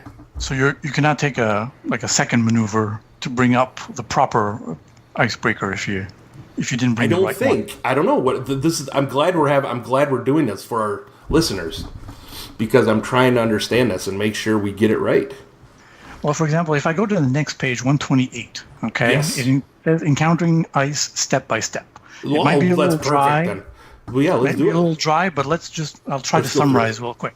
So step 1, character learns the identity, strength, and type of the ice they're encountering. So that's, okay, ice wall. In this encounter from the previous page, ice wall, strength 5. Okay? Mm-hmm. Then he must immediately perform the break ice action. Mm-hmm. Now, Okay. look at the bolded text. Read that bolded They text. cannot activate an icebreaker at this stage unless they already have a talent or an ability that lets them do so as an incidental. Okay, so there you go. Yeah, there it is. Okay, that's the clear. But Okay, so but if that's you where read, but let's read if we read the bolded text there, Above it says, number 1. Okay. Yep, above number 1 it says note. However, that your character can only encounter a piece of ice if they can perform the break ice action to attempt to break through it. So, encounter a piece of ice means taking that incidental. Yeah, right? that's it. Going to the door, going to the front door and kicking the door in. Because I like seeing these. Just wanted to get as basic rooms. Yep, and I just wanted to get some of these terms down. So when we say encounter a piece of ice, it's seeing it for the first time. Okay. Well, So So when running the whole encounter, when you think of the runner's first round, he's got to have ice ready to go. Yep. And when icebreaker, sorry, you're right, icebreaker ready to go. But the first round is just accessing the system. If he tries to travel anywhere in the system that's protected by ice, he's immediately going to encounter it and cannot act. So he cannot travel anywhere that's protected by ice. If he wanted to go to a subsystem that's not protected by ice, access is all he needed to get into it. And I think accessing is an incidental. And then you mentioned the maneuver, Tony, called enact command. Enacting command. And I thought that was enacting the command of enacting a piece of software like your breaker, but it's not. It's enacting a command within the system, making the system do something for you. So in this case, open file using the example on page 127 of the example network, your hacker goes in, or your runner goes into the system in the first round. He's in. He moves immediately to number 3, the emergency light subsystem. As a maneuver, he may enact the command of activating the emergency lights or deactivating the emergency lights. Yeah, that's the limited scope of that piece of subsystem. Right, and that's something when you're designing these encounters, GMs have that codified for yourself. What can they do? What can't they do? Right. Yeah, so basically, toggle lights on and off. Boom. That's it. You could strobe them. So, maybe you could strobe, and you be a little loosey goosey with it too. You might wanna. There's something. You could use the emergency lights to send signals to your team on the ground in there using Morse code or whatever. Right? Yeah. But I guess if the rest of your team is physically entering a building and you're remotely, they would have to almost like delay their actions. Like, okay, I'm accessing the system first, then wait, because I have to unlock the door for you. So then he has to, if he wants to access the number 5 security doors in subsystems, then he'd have to encounter the first piece of ice, in this case Hawk's Eye, defeat that, then go to the authenticator, defeat that, then eventually, hopefully, on the third round, then he's got the security doors. That's where a little further down, they say multiple runners can be more useful. Yep. Well, so one guy attacks the ice, the other one stands back, and as soon as the ice goes down, there we go, open the doors. So would you know? Here's a question. So when you initially come in here on number 2, would you know that there are 2 pieces of ice protecting security doors? You would not. Know that? You would just know there's something protecting it. You don't know that there were 2, right? You'll know that there's one. You'd know that there's one piece of ice. Or know there's some ice. Yeah, you'd know that there's at least one. You'd know that there's some. You immediately encounter that first one, or you know it's there.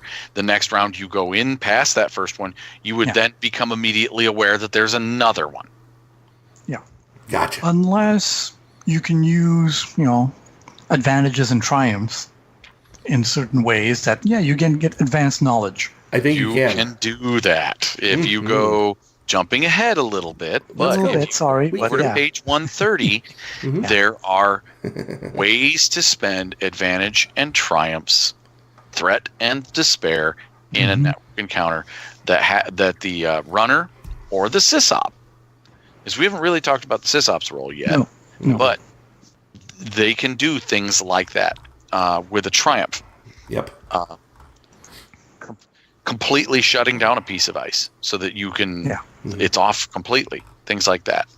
Or either for the encounter or for the entire run.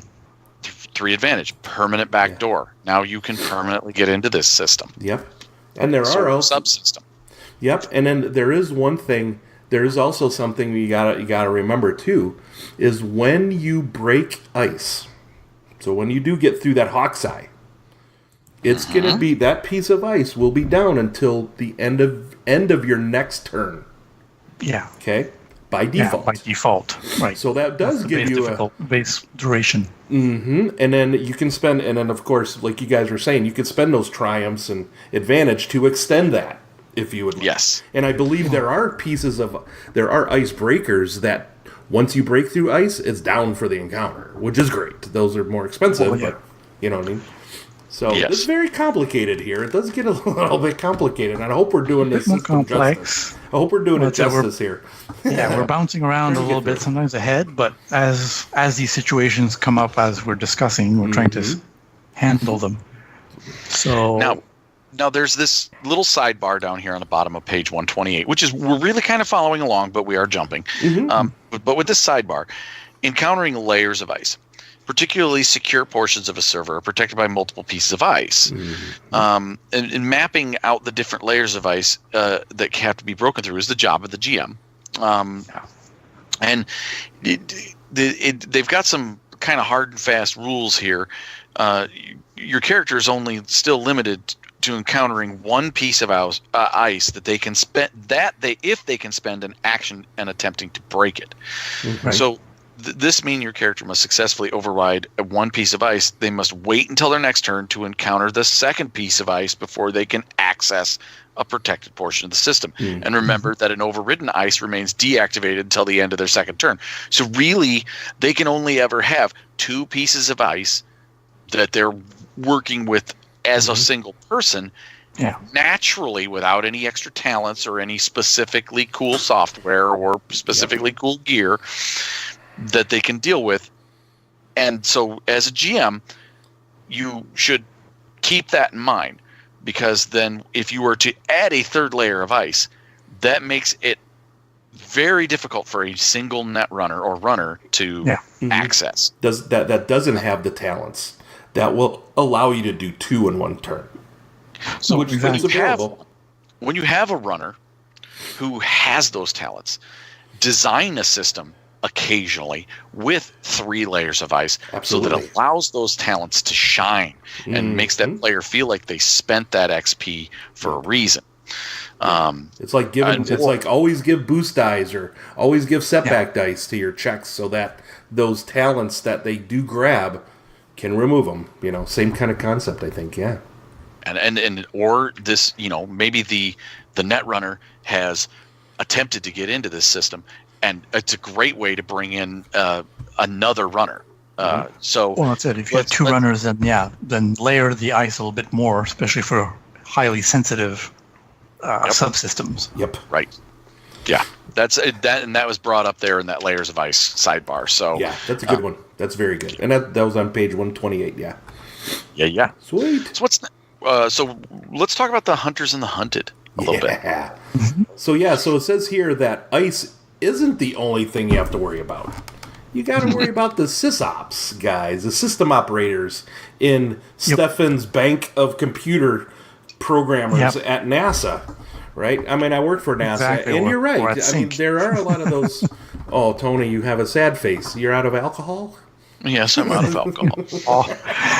Well, you remember the old movie with Angelina Jolie when she was younger called Hackers, of course? Oh, yeah. Yeah, and so what's his name? heroes go up. And of course, Johnny. Well, who's the guy? He's played in the what do you call it? Elementary. Johnny, whatever his name is, was in it too. Very young dude. Yeah, but yeah, while Angelina Jolie's character and another guy who she's involved with are hacking a system, you also have the camera sometimes pans to the sysop, the guy who's in charge of security, and he's telling his own counter hackers, let's say, no, do this and do that, and because oh no, we've got an intrusion. So think of it as the sysop is actively trying to block. So it's a bit like a chess game where let's move this one here and then move that there. But then your remote hacker, though, your remote runner, who's out there somewhere in the comfort of his own, his own apartment there. If he starts to get traced, which is the job of the sysops person, exactly. Depending on what they're going after, if they're going after one of these black sites, they might send out like a militant group to come, smoke you. Security forces. Yep. It's like we need this guy eliminated. I mean, and the what do you call it? The book, Ready Player One, perfect example.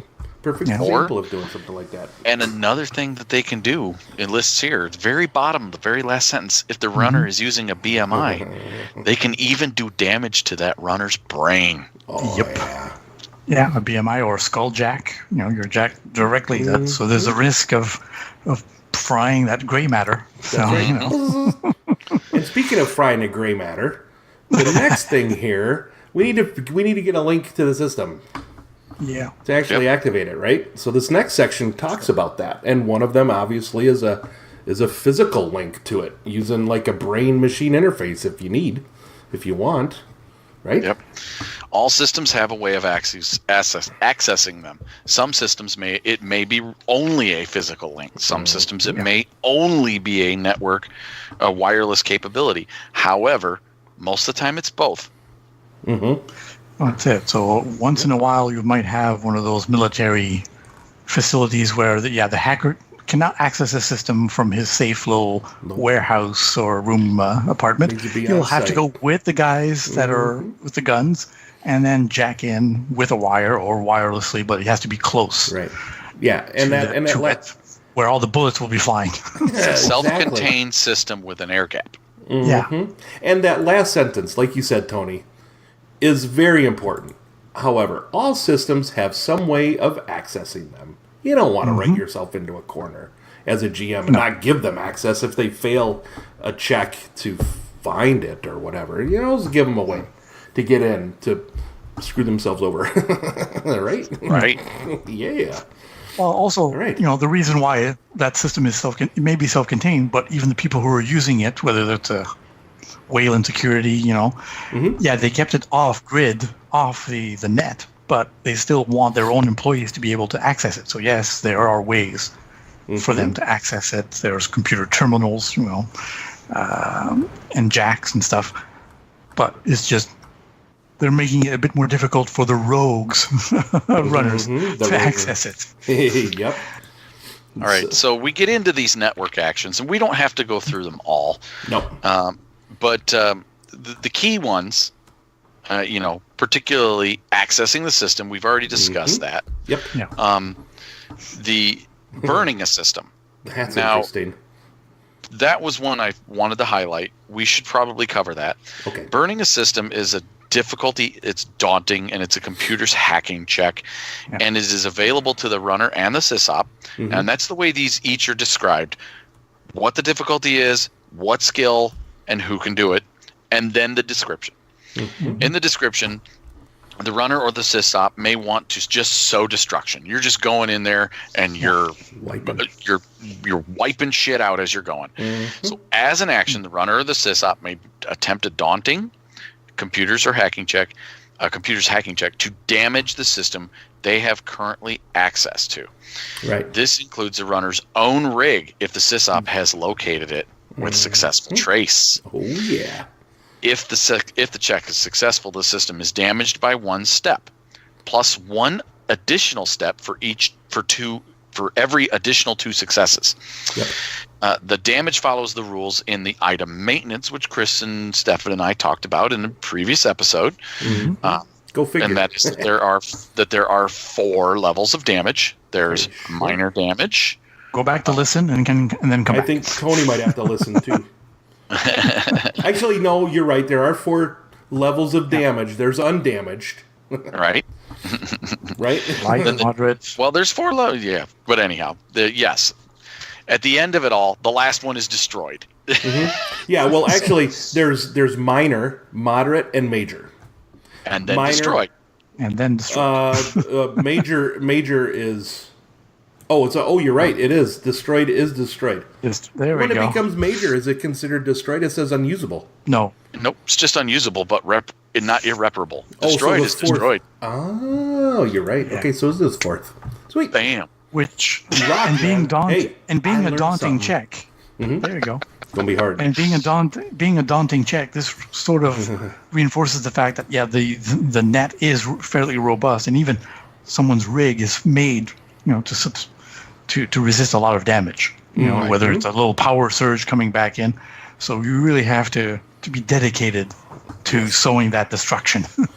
Absolutely, if you're in to the thing. Yes. And then the next action here, which is basically what the runner does, is breaking ice.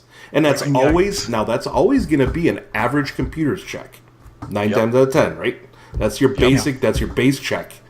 And then unless the ice modifies that in some way. Unless the ice itself.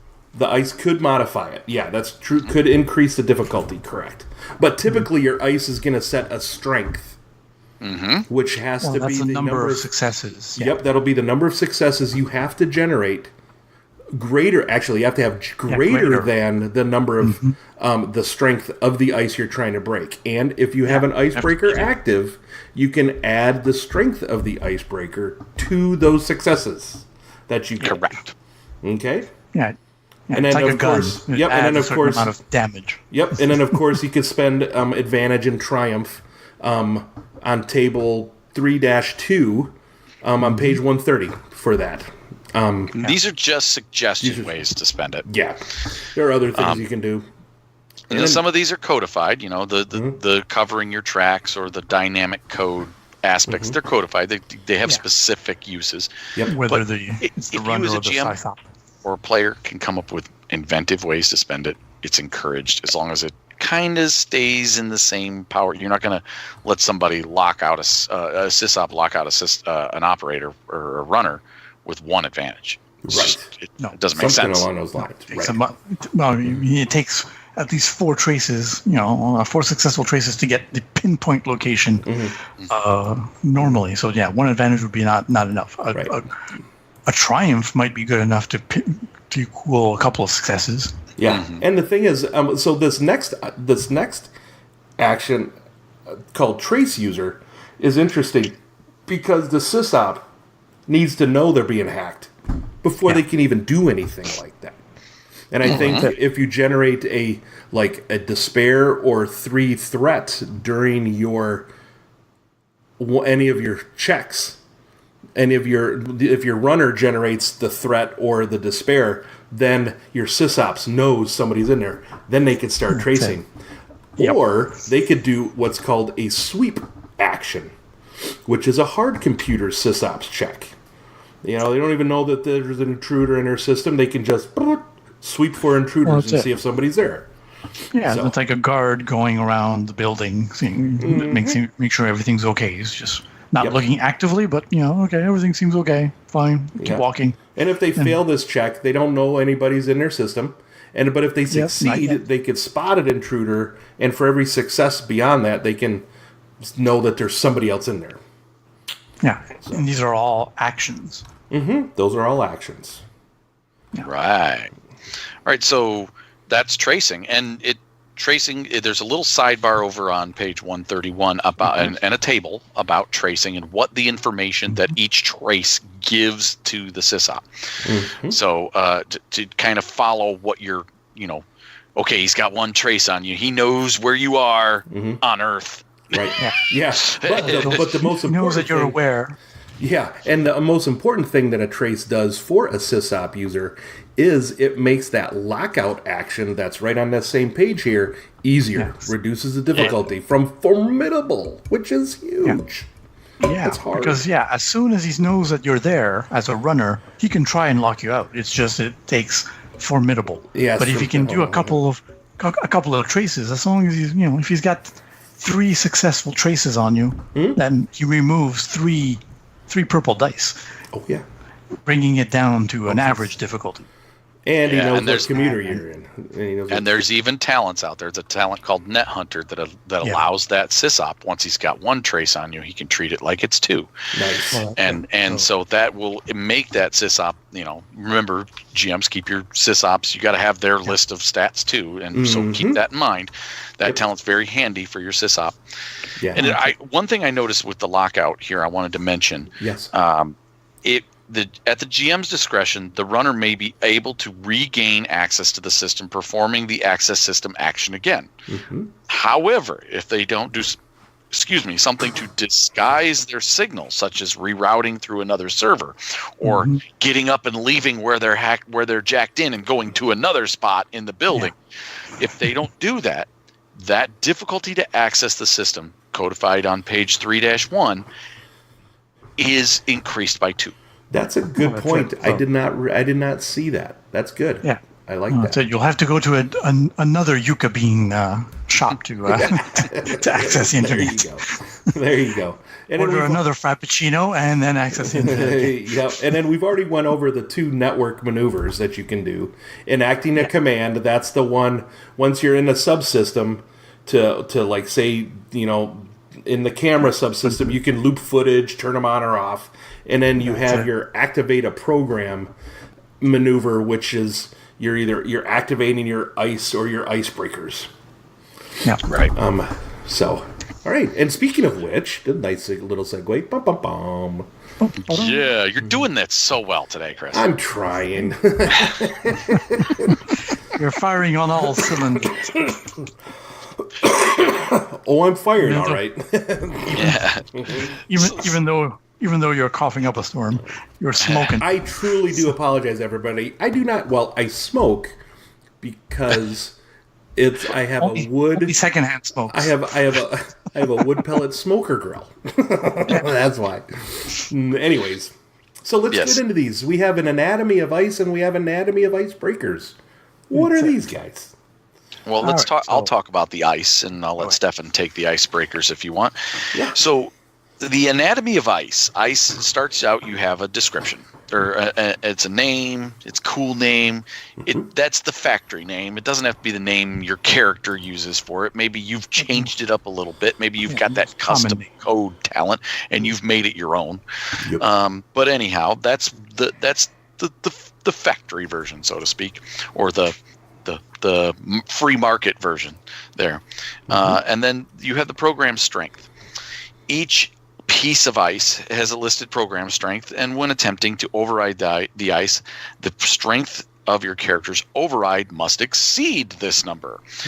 And then I was just wanting to mention there is a they seem to be there's a couple terms that they keep using kind of to interact. So there's breaking ice, characters override. You know what I mean? So overriding ice, characters override. That means your number of successes and stuff. So I had to reread that again. I'm like, what's character's override mean? But yeah, that's the check to override the ice. Yep, there we go. Or break it. Yep. And then the effects, the last thing listed under each one of these ice entries is the effect. And each piece of ice has something that happens if a character attempts to override it and fails. Mm-hmm. Barriers tend to stop runners from accessing that partition section of the system. Code gates tend to boot runners from the system entirely. Mm-hmm. And sentries tend to alert the sysop to the presence of an intrusion. Mm-hmm. However, specific pieces of ice have unique effects above and beyond that. Yes. And then lastly but not least is the additional rules piece. This is something that usually for that particular piece of ice that you can spend advantage, threat, triumph, or despair on. Mm-hmm. That's what the usual additional rules section of a piece of ice has. Yeah. Stefan? Well, I just want to mention you want to read all the words to all of these because you'll miss some. You might miss something. There's a lot of fine print. Yep, a lot of fine print. Go ahead, Stefan. All right, so icebreakers still follow a little bit the same formula as the icebreakers. They have a cool name and a description, and what they're able to affect, though. That's one big difference. That's Not all icebreakers. All icebreakers are effective against everything, because, like they say, that would cost a lot more money, and they might have some limitations. So again, what are the types of ice that we have? We have barriers. The barriers, which are just like walls, just fairly passive. Mm-hmm. The code gates, which is, as long as you have the password, they'll let you in. Got it. And the sentries, which they just monitor, and they identify you, which they can also sometimes, send them a signal to the systems like, hey, this guy may have used an old code. It still checks out, but it's an old code. So just hack casually, right? Yeah, exactly. Is that what we're saying? And, of course, they have an override strength, which adds, it's like the equivalent of, a melee weapon. It will add a certain amount of damage that will represent, its ability to add to the number of successes you roll on your hacking skill to defeat the ice. Again, you have to exceed the barrier or the ice. As long as and then it says as long as the icebreakers are able to affect the ice, meaning it's up and running, you have it active, and it can affect the right type. Well, that's it. So, for example, Femme Fatale icebreaker is only effective against certain things, not, if you're up against a wall, it might not be effective. Yep. Yeah. So, and then additional rules. Some of that icebreakers may have additional rules if you're successful. So maybe it will shut down the ice for longer than just until the end of your next round. It might just shut it off for the entire encounter. Cool. That means you don't have to worry about it. Get to the next ice or download whatever files or do whatever on the system you need to do. Gotcha. So there we go. Do we want to do an example of one of these? Yeah, we can do an example of each one. A couple examples of each type of ice. Sure. So let me see. So barrier ice, again, that's the one that just keeps you out. If you get through it, you get through the barrier. And then we can do one. Let's do. Oh, here's one that I picked for my guy, Hadrian's Wall, developed by an in-house Wayland subsidiary. This barrier has interactive algorithms that allow sysops to reinforce its strength on the fly.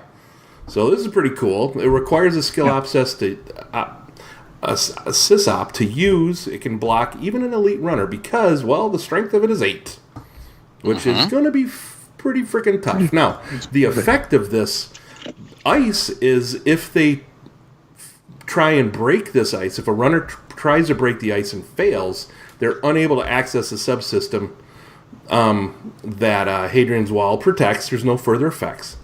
But during their turn, a sysop can spend a maneuver to reinforce the wall.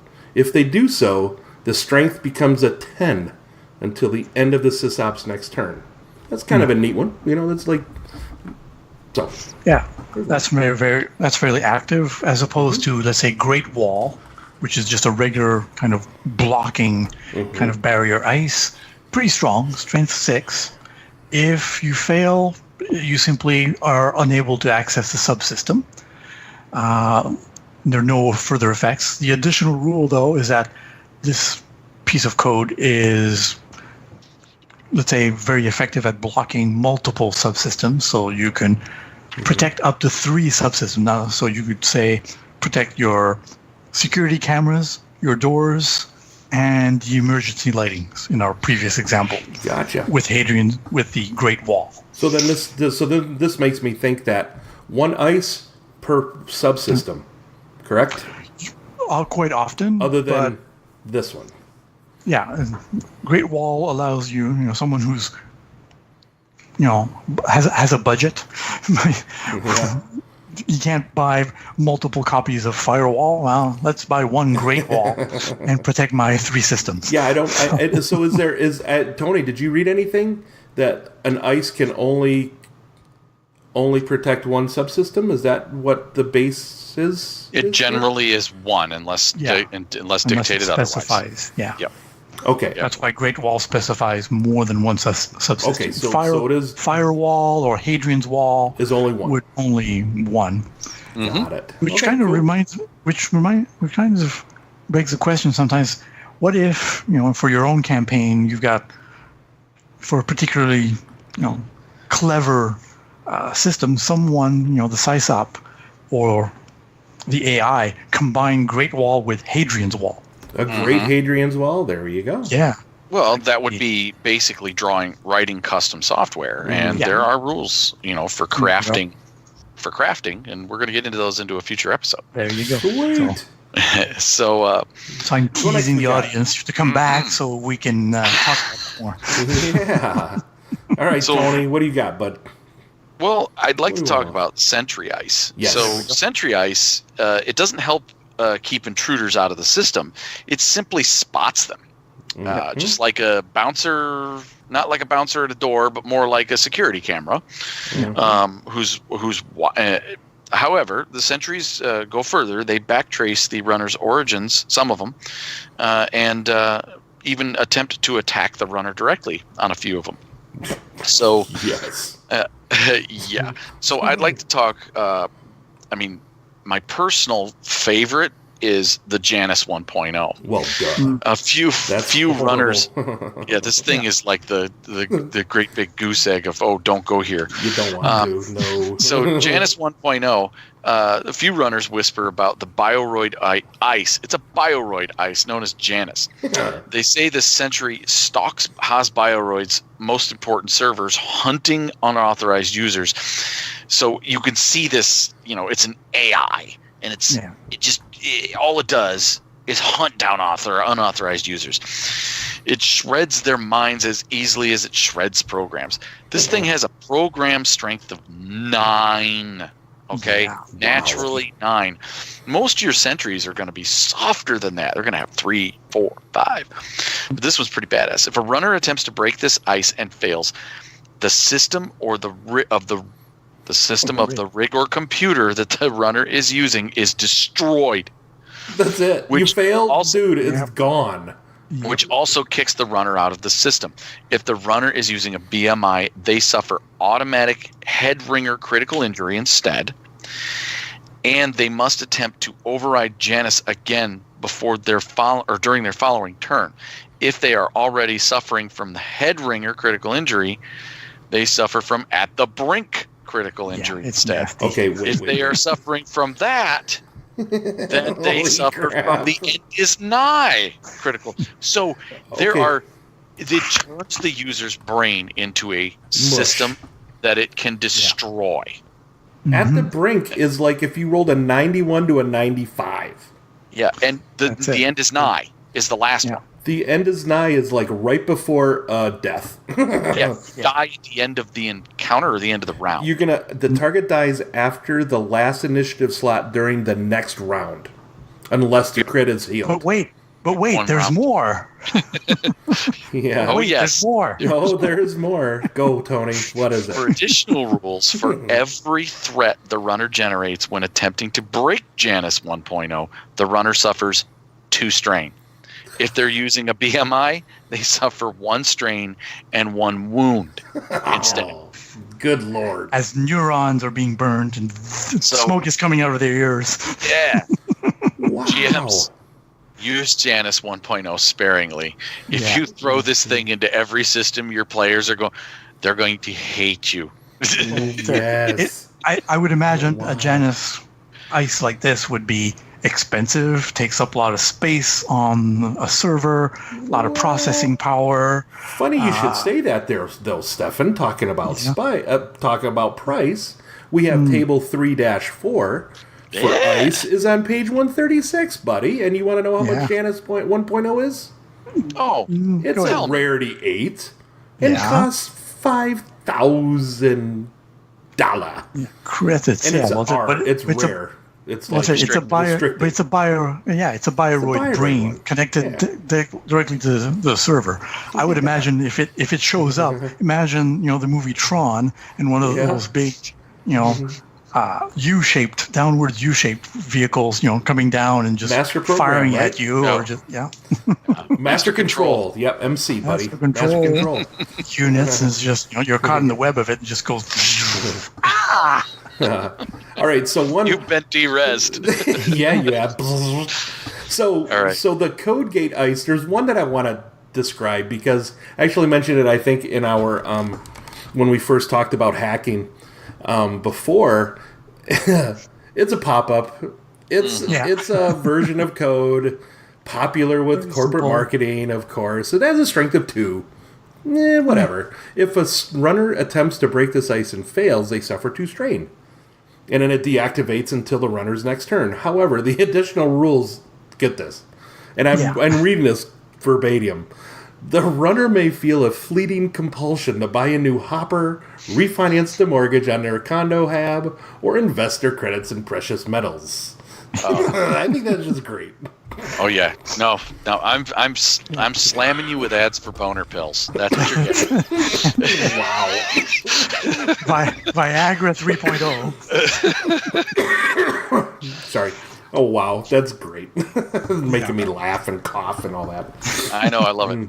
All right, so icebreakers. This is great. Yes. Icebreakers. Well, so there's a ton of these, and they all have these really cool names. Mm-hmm. For example, the very basic one you could say that would probably be in the arsenal of a runner would be battering ram. You could imagine. Yes.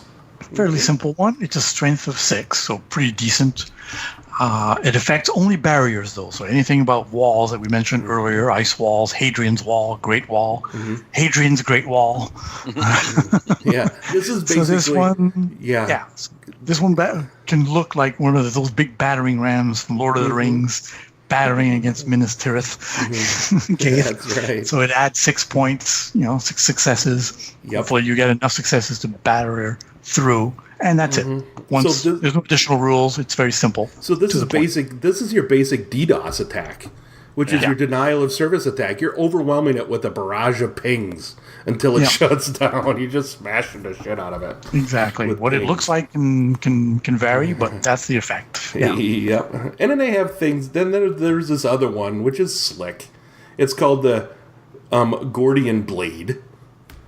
Said it had been developed by open source by a team of runners in less than 3 hours. And it's just awesome because what are you doing? Runners tend to delight in quote-unquote slicing through complex mathematical puzzles. There you go. Star Wars reference, yay! I figured you'd like that one, dude. But it's a blade, so it's like you can just like slash through it. So it affects code gates. Yeah, man. That's what I was going to say. What kind of ice does it affect? It affects code gates. Only code gates. And it has an override strength of 3.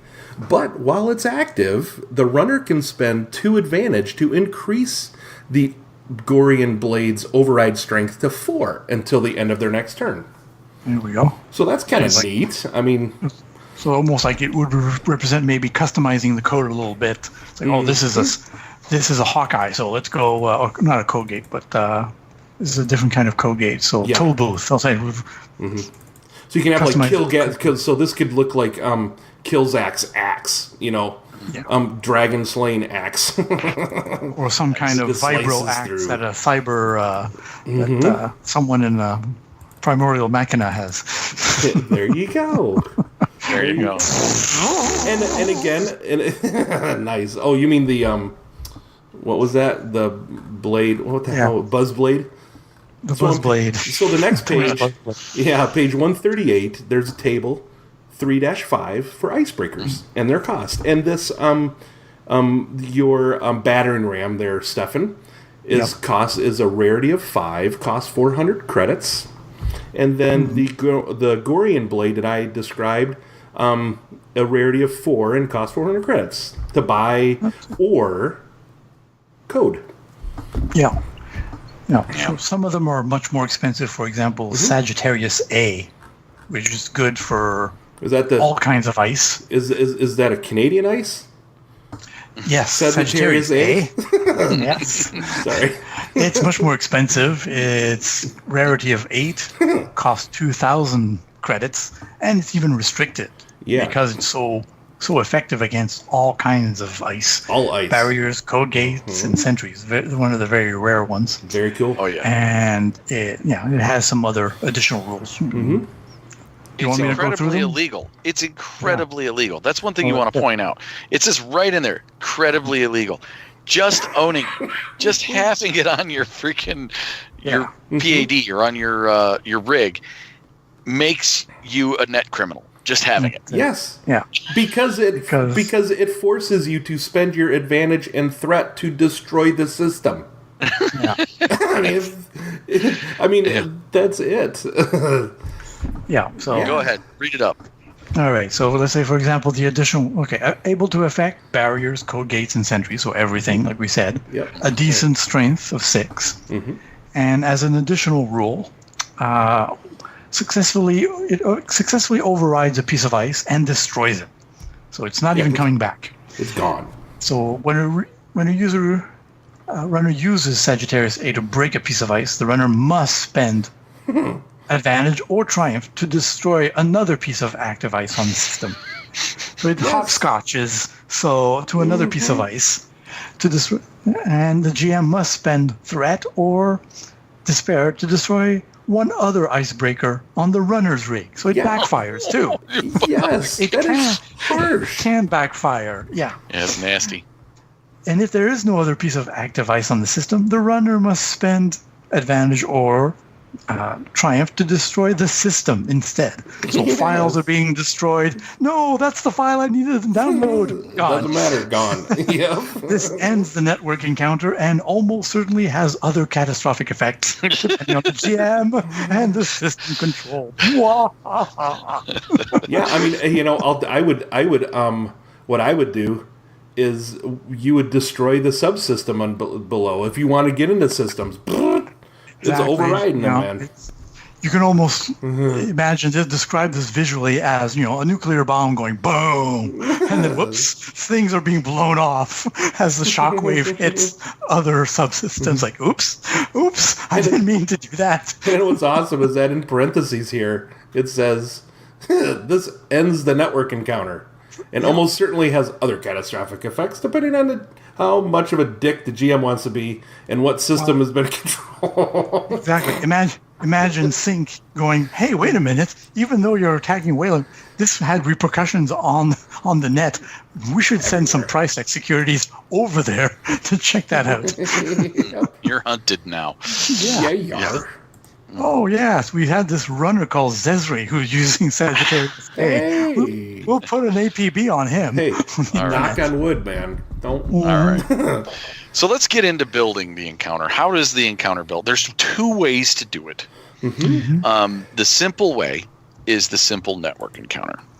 Yep. So what you first do is you determine, what do you want your net runner to run for? What are they running for? Are they just trying to go in the case of, are they trying to affect traffic lights so that they can get somewhere faster? Are they trying to shut down a fire system so that their team inside a building can use a flamethrower or something without setting off fire alarms? Or redirect their Johnny Cab. Yeah. So if it's just a simple thing like that where they're just trying to do one thing in a system, do it as a simple encounter. First thing you do, you determine what that task is. Second, you determine the difficulty of the task. That's determined with the table on 3.1 again. And then the third, you want to, whether there's a human sysop on there or not, you're going to upgrade the difficulty of the check once for, at least once for a sysop, twice if they're really good or if there are multiples. And then fourth, if the system is that they're trying to get into is protected by ice, add setback dice for each set of ice on the system. And if the runner is using icebreakers on their check, add a boost die for every icebreaker that the runner is using. Now, Tony? Here's a question: Would you use? Would you add setback dice for every piece of ice protecting the system, or are we talking the subsystem they're interested in? If they were just, if like the hack cameras, right? Again, if they're trying to get into a complicated system where there are subsystems, a lot of subsystems, then you're going to make it a structured network encounter. Gotcha. If you're just going after one piece, one subsystem, one thing, whether it has one traffic light, or 2 or 3 levels of ice to it, does not matter. It's just a single, a second, or a third ice setback die.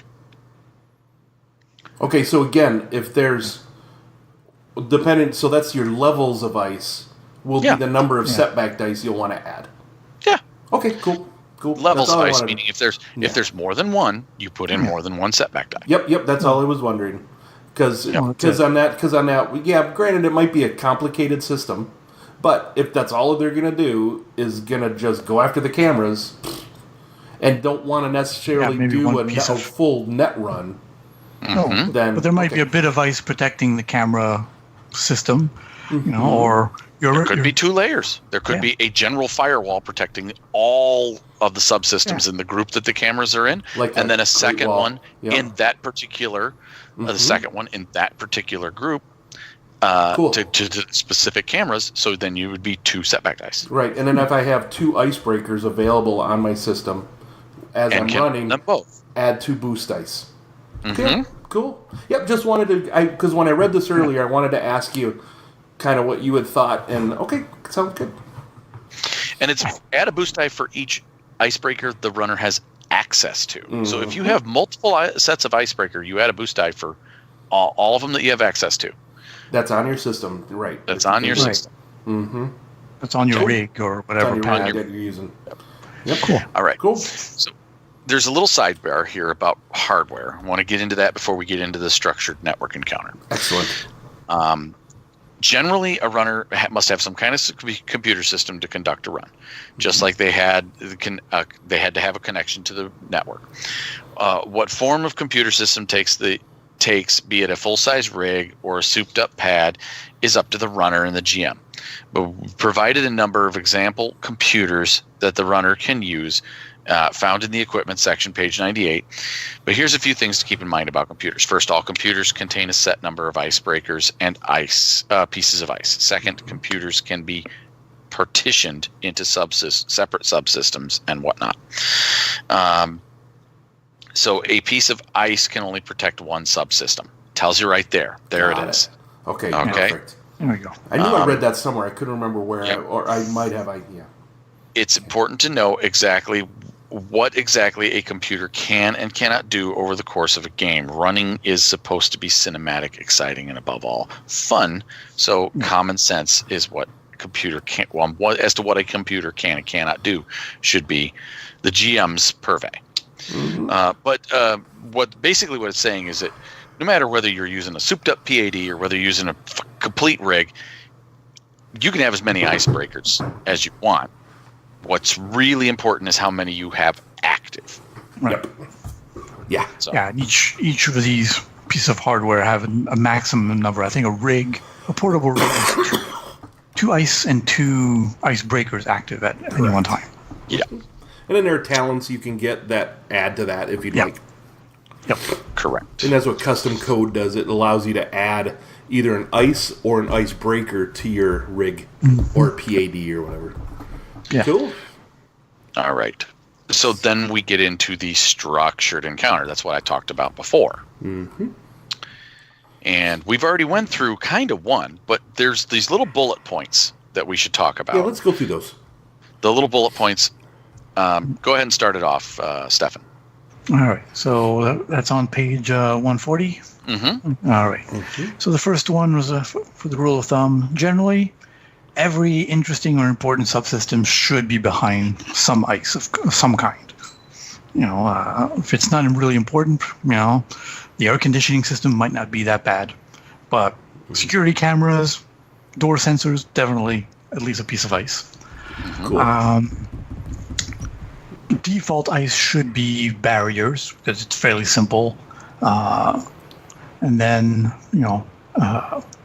but at least one subsystem should be protected by some kind of sentry or code gate instead. Right. Then Just to mix second it up point, for your just to mix it up a little. Yep. Well, that's it. So he doesn't get complacent. Like, oh no, I'll rely on this barrier This one piece of icebreaker all the icebreaker. time. Yeah. That's it. And then one subsystem, probably the most important one, of course, can be behind two pieces of ice. That's where, like the self-destruct for the lab in the example of one of the pages previously. Yep. That would be a couple of ice layers of ice might be protecting it. And Your then boss fight as a runner, yeah, right? exactly. And then generally the barriers should be those of strength 6 or less. Sentries, they give a guideline 4 or less, and then code gates around 3 or less. Yeah. Okay.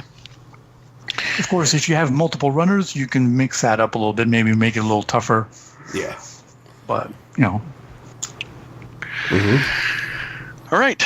And then a couple of others. Yep, go ahead, Chris.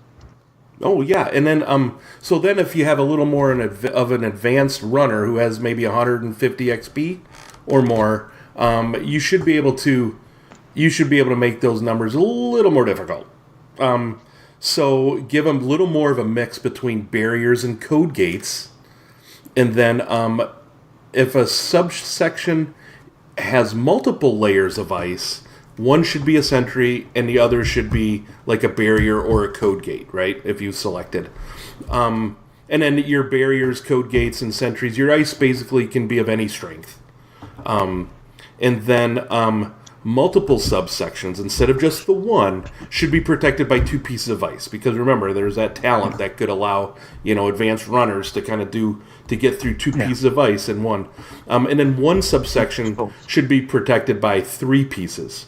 And no subsection should be protected by more than 3 pieces of ice, however. That kind of gets us back into like that action economy where just based per the rules, you wouldn't be able to do it, right? No, exactly. So, Exactly. Yep. Okay. Yeah. And then the next step, this is determining your sysop. So do you want to take that, Tony? So just as a little sidebar to go back, and if they say, in one of the points that I brought up, generally barriers should be of this strength or whatever, feel free to sometimes modify the strength of some of the ice, if you have an inexperienced runner. So maybe you want a great wall, but maybe that great wall is a cheap version. It has a couple of points less of strength. Mm-hmm. So feel free to modify it a little bit. Mm-hmm. Yeah, as a GM, you're not limited by what is codified in the ice entries for your ice. Because that's what's available mentioned to earlier. players. That's generic ice and icebreakers. So some might be a little weaker, some a little stronger. You never know. Mm-hmm. Yep. All right. So in structured network encounters, we have a sysop. You always have a sysop protecting your system.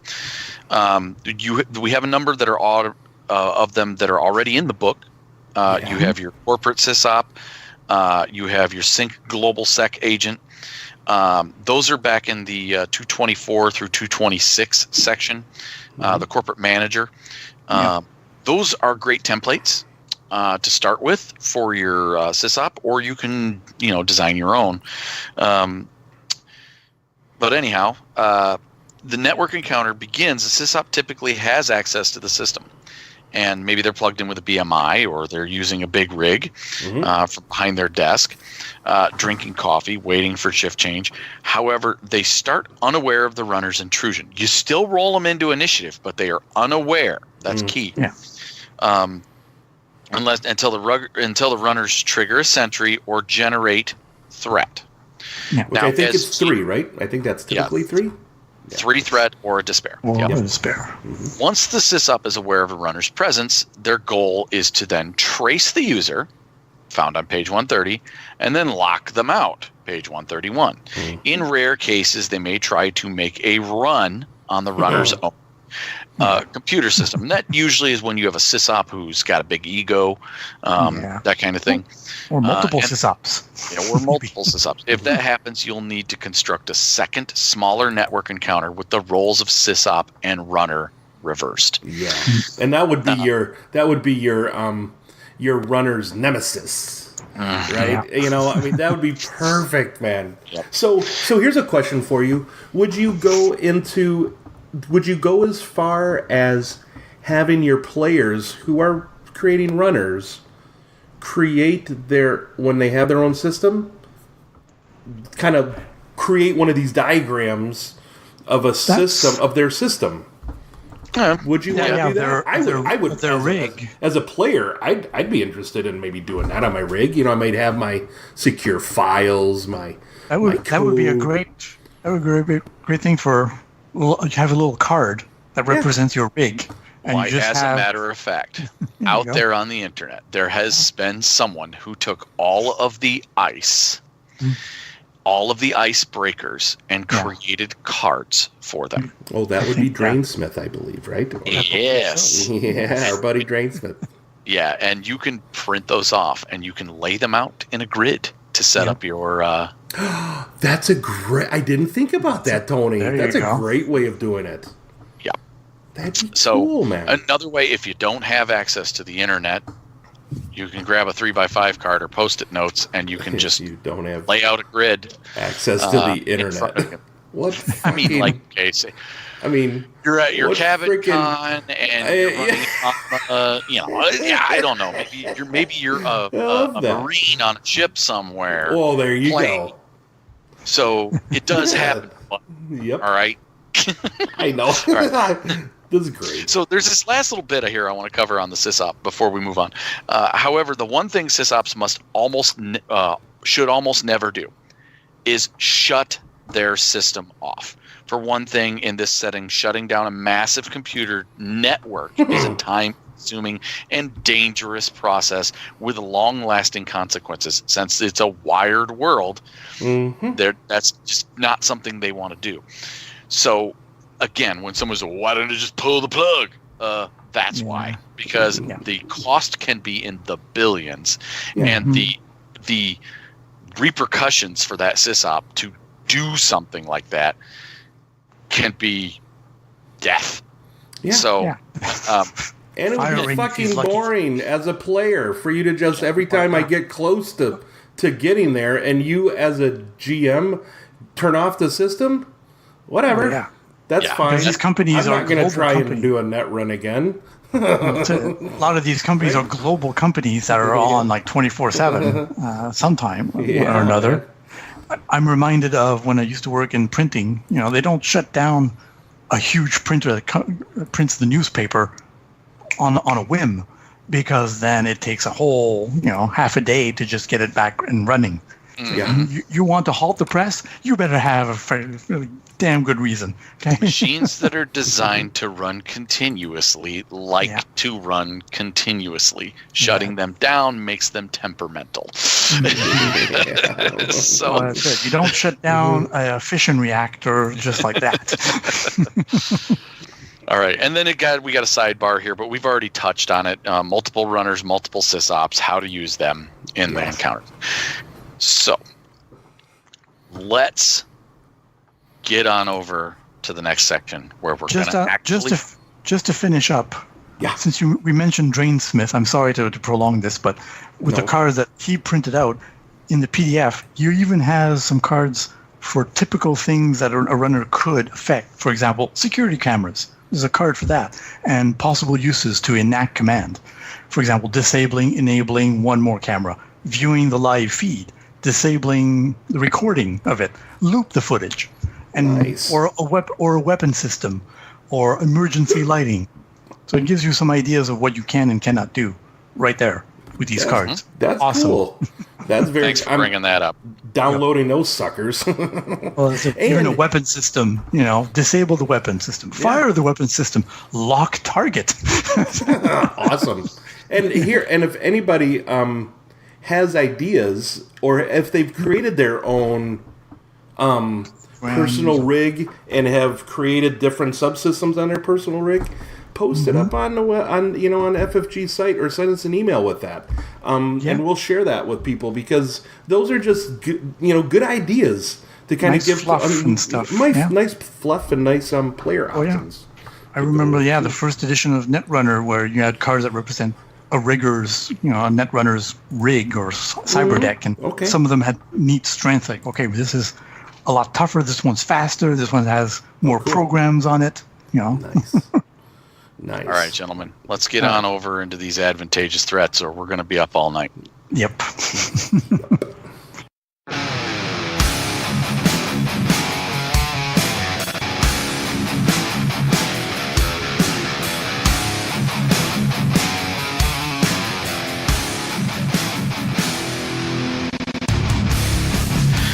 Welcome to Advantageous Threats. This is our favorite section and yours. Today we are going to do the network encounter, and I have designed one. So here's what I've got for you. The players, that's Stefan and Chris. Mm-hmm. Two runners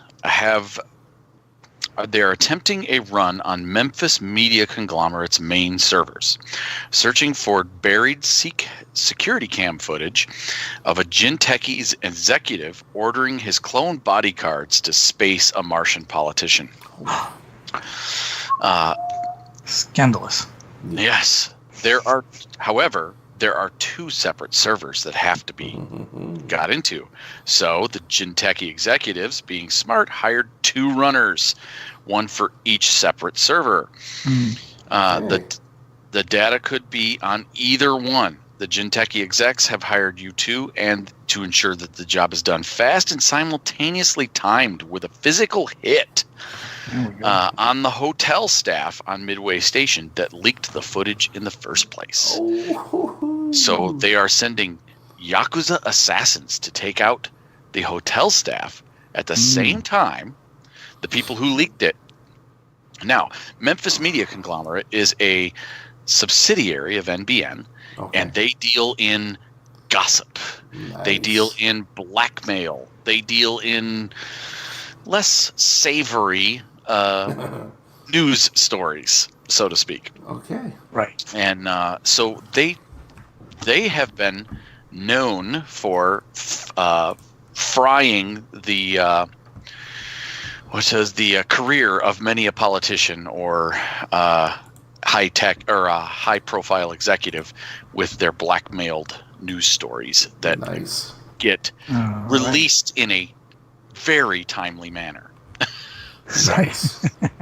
So I have a system, a couple of systems designed. I have server 1 and server 2, and we have a pair of runners here. Now I also have a sysop that I've set up. His name is Diego Horace Barnes, Horace being his online title, or I guess his handle. Yeah, his handle, yeah. Yep. Horace has an intellect of 4, a hacking of 2, a sysops of 3, a knowledge net of 2. He has adversary 1, custom code for his Eye of Horus version of the Hawk Eye Sentry program. Nice. And the Net Hunter talent. Of course, yes. So there is that. Okay, now 2 players. Let's start with the player who had their information on the document first. Who is Eileen Dover? That would be me. Way to call me out, bastard. Yes. Yes. My my online name, I leaned over, a fairly flamboyant hacker. Oh, I get it now. But no less effective for all of that. Wow. Okay. That's right, bitches. It's I leaned over. Oh, good Lord. Excellent. Okay. Stephanie. And Eileen is using what kind of rig? She's using her Oberon THX 1138 portable rig. Got it. Okay. So that means she can run It's two custom- ice and yeah, two she's- icebreakers at once. Yeah, and she's customized it so she can run an additional icebreaker as well. Got it. Okay.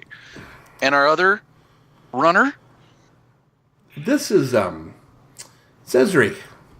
Okay. He's a natural runner, as in he's a natural. He's human. He's a runner. He's got an intellect of 4, hacking 3, the net 2. He can code sling, which means he can have 2 icebreakers active at once. Nice. He has custom code on his custom rig called the ENIAC 1945. And if all of you people out there are like, where'd you come up with that from? The ENIAC was the first electronic computer. And it was came online in 1945 to do ballistic calculations for the military. Nice. So it has 2 ices on there. It actually has 3 icebreakers on it. Ah. His 2 ice, he's got Hadrian's Wall, which looks like a bunch of Celtic warriors on it when somebody's hacking in. He's got the Enigma ice, which is, there's a bunch of black rings and white numbers kind of spinning around and floating about in front of somebody. Then he's got Crypsis, Athena, and Remora as his icebreakers.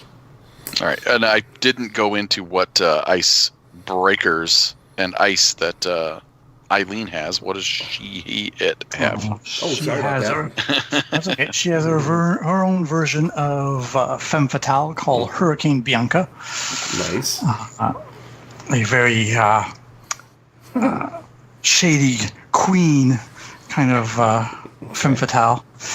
Torch and Battering Ram, which looks very phallic. Nice. You said And 12 she inch also has- cock in the Yeah. in the show notes, by the way. Just to let you all know. As long as we're calling right. people out. No. It's large and phallic. I mean, come on. Yeah. That's it. And she also has Code Slinger, so she could, she's Have worth 2 of them her, up. her All right. weight in data, so she's able to sling some code. Cool. All right. Well, since not all of us have our vigilance and cool codified, I'd say as an on-the-fly rule, we're all going to roll 1 yellow, 2 green for initiative. Perfect. So let's do that. So starting off, Horace is going to have 0 successes and 1 advantage. So 0.1. I have How about 1.1. How about Zszree? Zszree has 1.1. 1.1. Yep. And Eileen. Eileen got lucky with 2.2. All right. So now that's done freeform as well as the regular initiative. That means it's 2 player slots and a GM slot.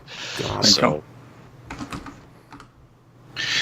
we are going into this. We start out. You have the 2 servers you're trying to get into. You're physically actually at the media conglomerate. Okay. You 2 have entered into there somehow. You've got a way in. I'm going to say that you 2 disguised yourself as night cleaners. And you have got past the security guard and you have found 2 separate offices. Yeah. 1, 2, and you are physically in the building, but just barely past the security in the building, cleaning the offices. The servers are in a much higher floor in the media conglomerate's building, but you're in. All right. So, on that note, you're inside the building, and this is a small corporate server, so the first round is going to be you guys deciding what you're going to do here. You're going to probably want to access the system, right? That would help. So we definitely want to. That we have to. Now, here's a question. Small. Sure. Do I have my ice will be... Can I have my ice activated on my machine first? Or not? I would say you guys came into this encounter prepared. Basically you know what prepared. you're doing. Yeah. Okay. For the one advantage, I will let you have one piece of ice. The advantage on your initiative. You'll have one piece of ice up. Okay. And Eileen, for 2 advantage, you may have 2 pieces of ice up. All right. So I'll have Femme Fatale and Battering Ram. Okay, I have Hadrian's Wall up. Okay. Now, ice. I mean, icebreakers. I'm sorry. Icebreakers, yes. That's Sorry. we assume. Oh, icebreakers. Yeah. I'm gonna I have assume icebreakers. I'm gonna have Athena up, basically looking like a female Celtic warrior named Brunhilde. Okay, so you have Athena and She's up, Eileen, so- you had what? I have Femme Fatale, my Hurricane Bianca, Okay, and my 12-inch cock. gotcha. Nice. Battering Ram. All right, there's It's a strap-on Hurricane Bianca. Yowzers. All right. Alrighty then. So the first Chris has question the warning at the beginning of adult language, so Oh, I do. it's always there. It's ever present. So the question would be, who is going after server 1 and who is going after server 2? Whoa. want to flip for it there, Zszree? You know what? You can go ahead and go after number 1 if you want. All right, let's see. I'll roll a first. d6. I'll roll a d6 and see odds. It'll be server 1. Sounds good. All right, I rolled an odd, so I'm going in against server 1. Perfect. You do that. Alrighty then. So, with that being said, we begin. So the encounter begins with you two entering in to the accessing the network, and I've set the difficulty for this network at 3, the standard corporate network for a megacorp, and so I need system access rolls, hacking roll. Sounds good. Well, do you want us to take our turns at the same time? Might as well. Yeah, go ahead. Speed it up a little bit. I'm actually going to spend a maneuver. GM. Yeah, I'm actually going to spend a maneuver to activate my second icebreaker before I make this check. Okay, go and ahead. that'll be Crypsis. This actually looks like kind of an out-of-control overgrowth in a Druid's Grove. My Crypsis does. Like kudzu. Kudzu, right. And here we go. Do you want any... I don't think I have anything to modify this with. Do you want to upgrade or anything there, Tony? No. Okay. Here we go. I have 3 yellow, 1 green, and I have the hard, right? You said? 3. Yep, 3 purple. Okay. Doubly triumphant here, by the way. Ooh. Okay. I got 1 success and 2 triumphs to access the system. Okay. That's awesome. And Holy you crap. were going after server 2. Server 2, correct. You are in. All right. So first thing you see when you're into server 2 is that there are 2 subsystems immediately ahead of you. 2 subsystems. And that's it. That's all you know. What do you want to do with your triumphs? I'm looking. So on page... I'm actually would like to spend... I'm actually going to do... Scouting ahead? Yeah, I'm going to do...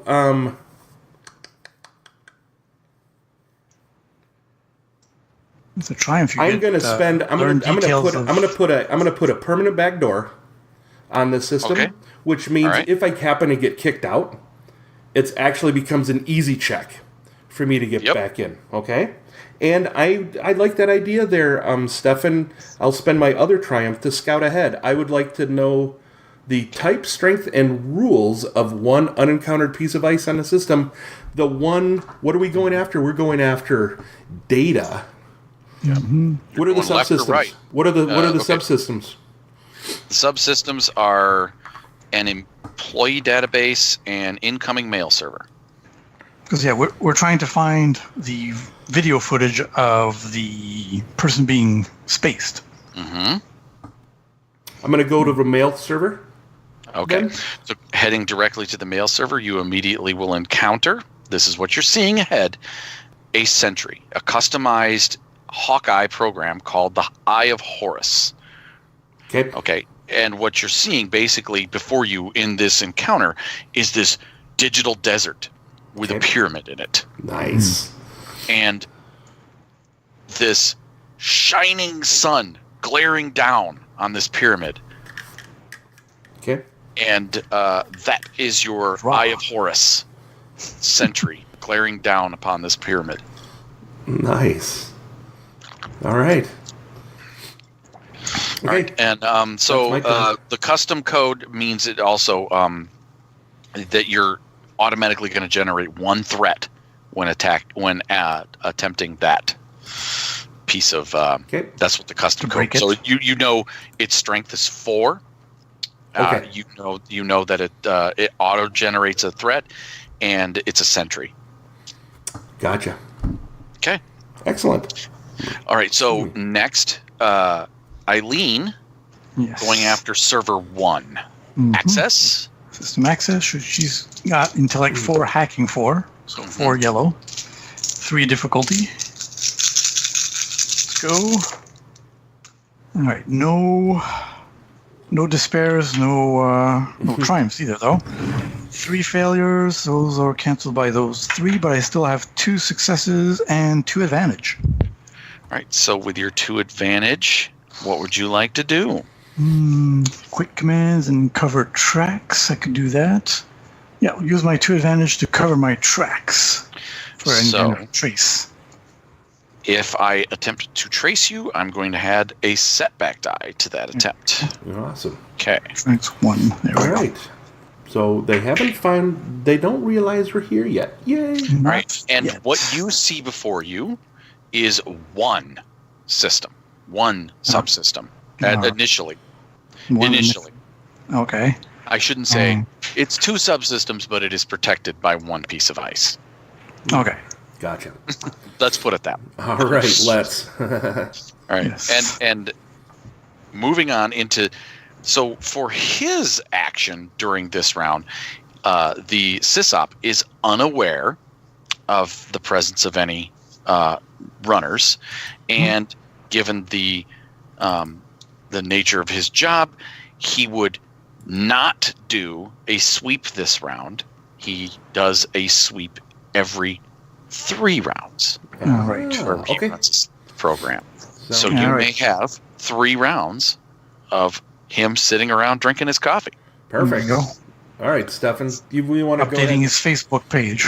Yeah. All right, Eileen Dover, go ahead and break through that ice, man. All right. So I'll move to that system and encounter the ice. So what you encounter is this huge barrier wall. It looks like this Egyptian wall that keeps people out of the city of Karnak. All right. Nice.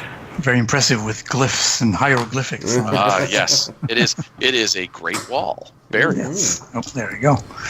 All right. And I do have a battering ram, which is effective against barriers. Indeed. So are you going to attempt to override this ice? Yes, I will with my 12-inch cock. He has to. You have to. That's right. All right. Do the hacking roll again. So 4 yellow. All right. And it's average difficulty, so 2 purple. 2. Okay. All right. Yep.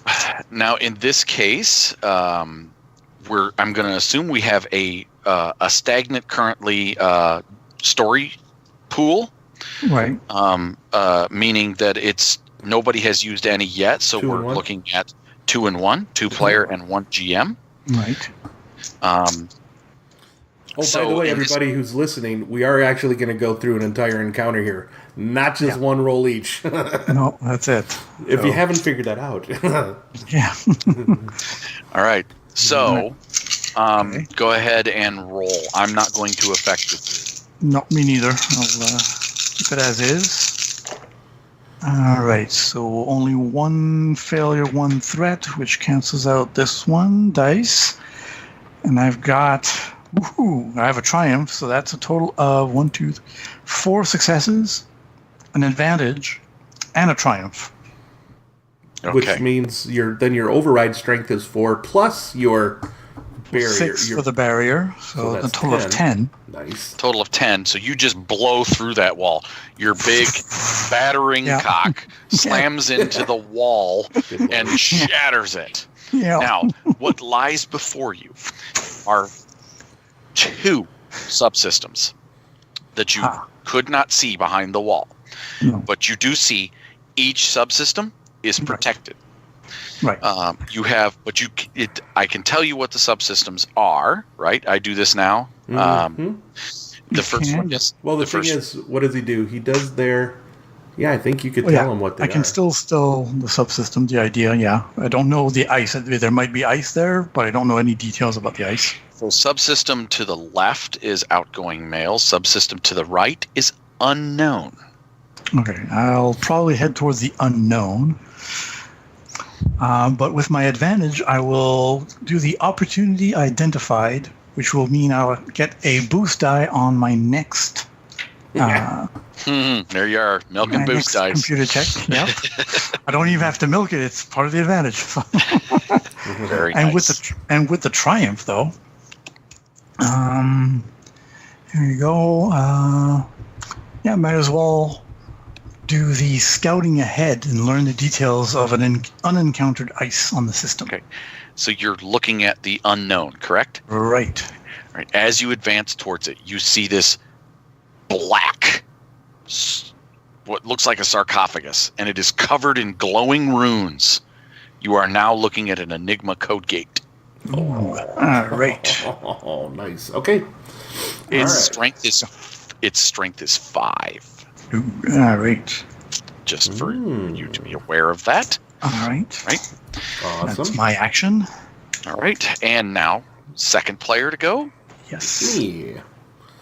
Okay, so I have this Horus's eye in front of me.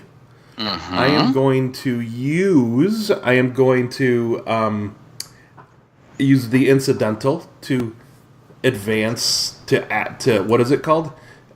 I want to get access system, which is the mail server behind the thing. So I'm going to use my Crypsis Icebreaker, which has a strength of 3, and it affects all kinds of ice. Nice. But I do need to spend a maneuver afterwards because Crypsis is kind of an out of control growing algorithm that I have to kind of keep in control. So that's why it looks like overgrowth on like a druid's grove. So this is what you see. Yes. Yep. No. Well, yeah. So what happens is these spiky overgrowths kind of come up over the pyramid and try and like cover this sentry eye that's up there. You know what I mean? Nice. Okay. All right. So let's do that. I'm gonna roll that. Okay, so I have my hacking roll. And your override difficulty is 2. Right. Okay. However, this is a custom piece of software. Well, of course it is, you bastard. And so I'm going to apply the sysop, since he wrote it, I'm going to apply his adversary 1 to this check. I like that. That's great. I like it. I feel like I need to get through this. So I'm going to spend a story point. Because this is the first time I actually described while hacking into a system have like some nature inside of it. Inside of a druid's grove. Why not? There we go. So we're at 1 and 2 instead of 2 and 1. Got it. Now, because I wouldn't have been able to make this check without my rig, I don't get a boost die. Because I don't have the... It's not necessarily right tools for the job, right? Right.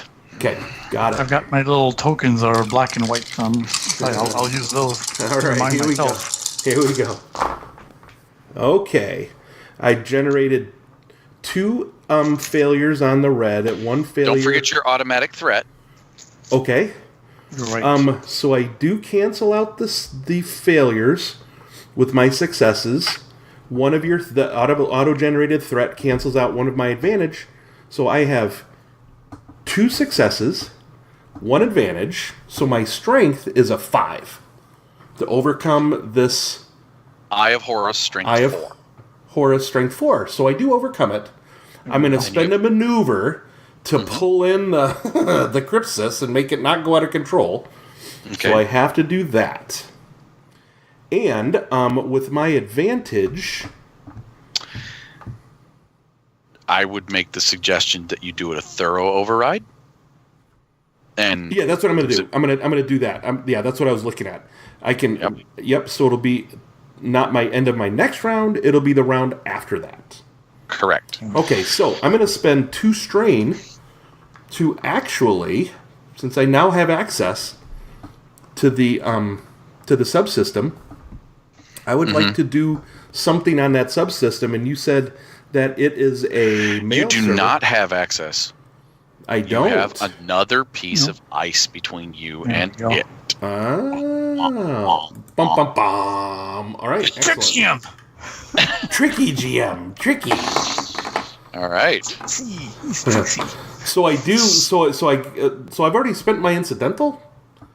So I can't move. So when I do the maneuver to move into it, it's effectively I'm trying to do that access system, and I immediately see ice. Ah, crap. So next turn you'll tell me how much it is, and I'll have to immediately smash it.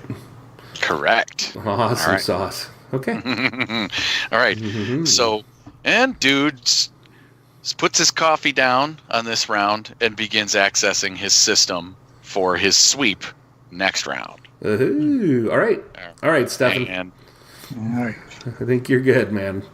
All right, we're in round 3. Yes. Yeah. And whichever one of you wants to go first. Go ahead, Stefan. We go back and forth. All right. So, So you're past the Great Wall. Yeah. So now I know with my scouting ahead that I've got a code gate. Correct. An Enigma code gate. Yes. So right now I've only got Femme Fatale and Battering Ram. So before I encounter it, I will put away the Battering Ram, my 12-inch cock, and bring out my flaming torch instead. Nice. So you're going to activate a program. That's a maneuver. That's a maneuver. That's my maneuver. Yep. Okay. And then, as a second maneuver, move to... Incidental. As an incidental, sorry. Move to encounter the ice. All right. So this Enigma is also a custom piece of code. Right. So while its strength is 5 and it's the average difficulty of 2 to break it, I'm going to apply the SysOps adversary to the check. So. All right. So I upgrade 1 difficulty to a red. There we go. And I do have my boost die from my advantage previously. And because I do not want you to see what I have hidden in the black server, I am spending a GM story point. Right. Normally I'd offer to you first to spend, but in this case, I'm warning you in advance that I am throwing it out there. It's going to happen. So go ahead and flip change that up one to it. Oh, yeah, I might as well flip 1, which means I add a green. So, because I already have 4 yellow. All right, so I've got 4 yellow, a blue, my boost, a green, a red, and a purple. All right. We're good. You should have 2 red. Oh, 2 red. All right, so I'll replace the red there, the purple then by, another red. Roll that. There we go. All right, so we've got a failure and a threat. No despair, so that cancels the advantage and success on that dice. And I've got 1, 2, 3, 4, 5 advantages and 2 successes and another triumph. Okay, so 5 advantage, a triumph, and 2 successes. Yeah, so at least 2 successes to my torch, which is 9, so a total of 11 for successes. I will... let's start with your successes. What was your strength? total strength 11. You beat the Enigma. No problem. So You it goes solved up in the fire. hieroglyphic puzzle. This black sarcophagus fades into the earth, and what you see beholding before you in this sarcophagus, where the sarcophagus was, is just this data file. It's a glowing golden chalice. Chalices. I love chalices. Chalices. Now you could spend some strain and do one of those Well, with access 5 system. advantage, Yeah. Ooh. you could spend 4 of that to take a free maneuver Enact a command. and enact a command and Yeah. download everything. Yeah, that would definitely Drink the do that. Go up and drink the chalice, man. Grab it. Also known as drinking the chalice. That will download all this data. Now the data you get, you immediately know what liquid is filling your wonderful belly or what files are filling.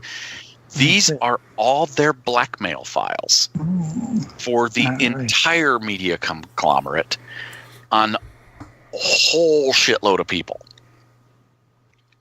Excellent.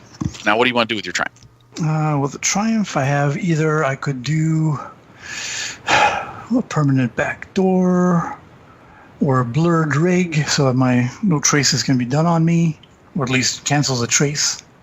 Okay. Or a hard shutdown. If an ice is broken, it cannot be reactivated. Well, it's up to you. Well, since I don't know exactly what's going on Zszree's end, just to be sure. Well, do you?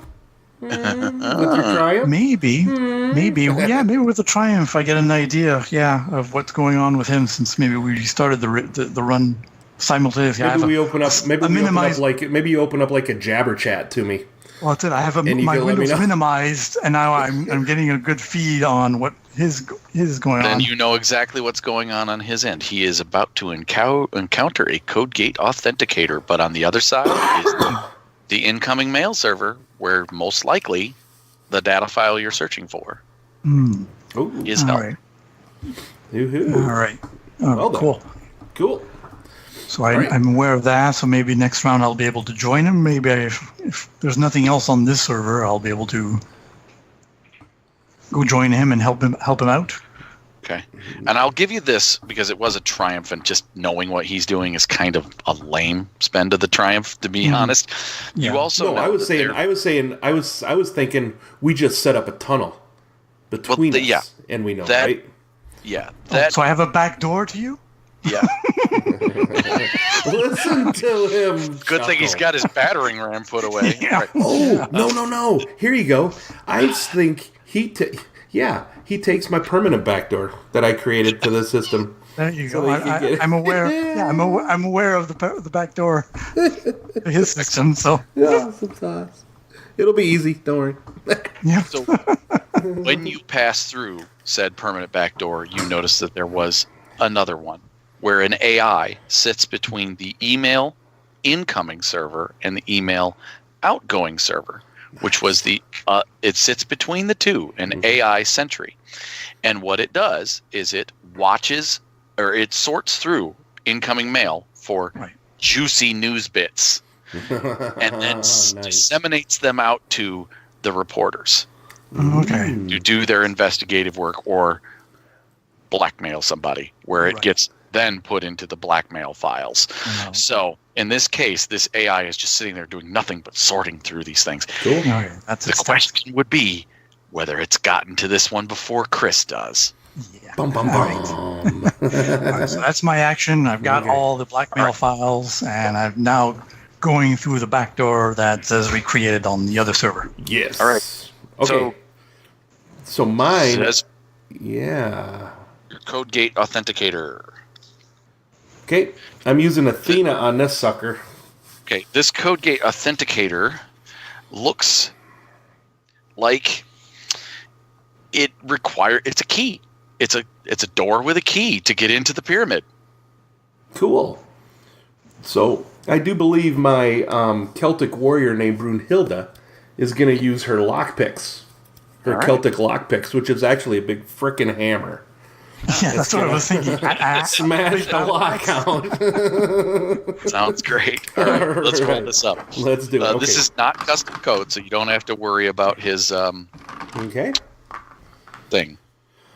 Sounds good to me. And what does our story point pool look like? Actually, this is cool. I'm using a freaking hammer and a lock. I love it. I'm upgrading my check. Okay. All right. I too, because the stakes are getting high, and you are trying to steal email before an AI can get to it, and that's its only job. Yep. I'm going to go ahead and upgrade also, so our story point pool will stay at 1 player, 2 GM. Cool. Okay, so I have a red and a purple, and I have 4 yellows. All right, Okay. roll that beautiful beat footage, buddy. Here we go. Athena's going to add 5. Sorry. I named mine Brunhilde. Okay, so we're going to... So we have I have a success and threat.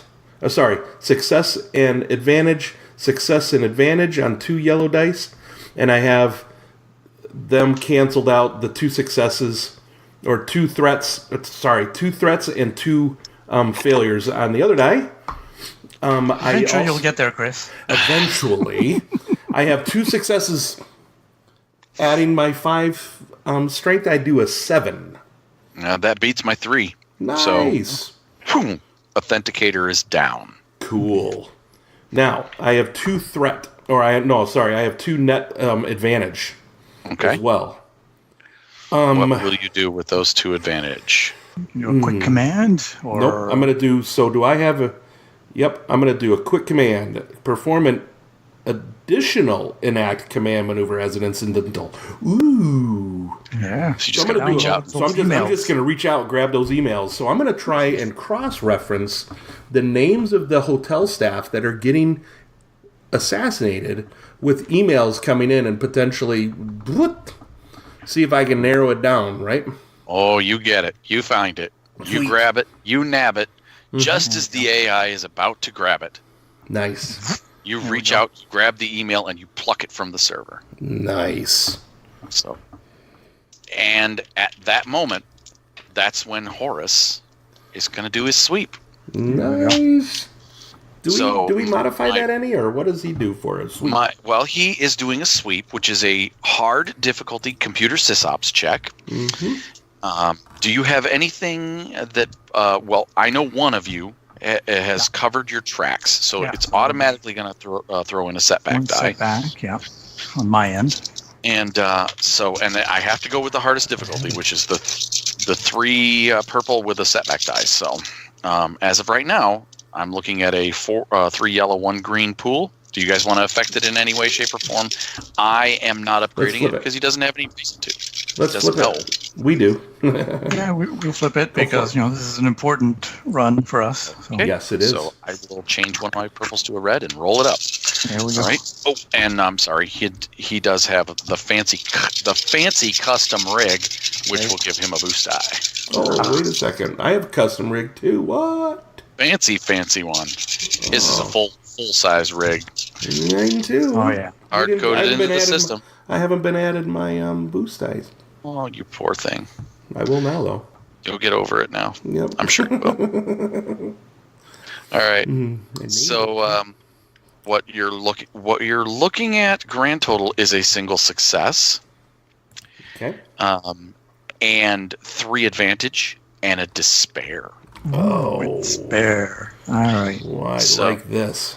If the sysop succeeds, they are aware that someone is in the system. Right.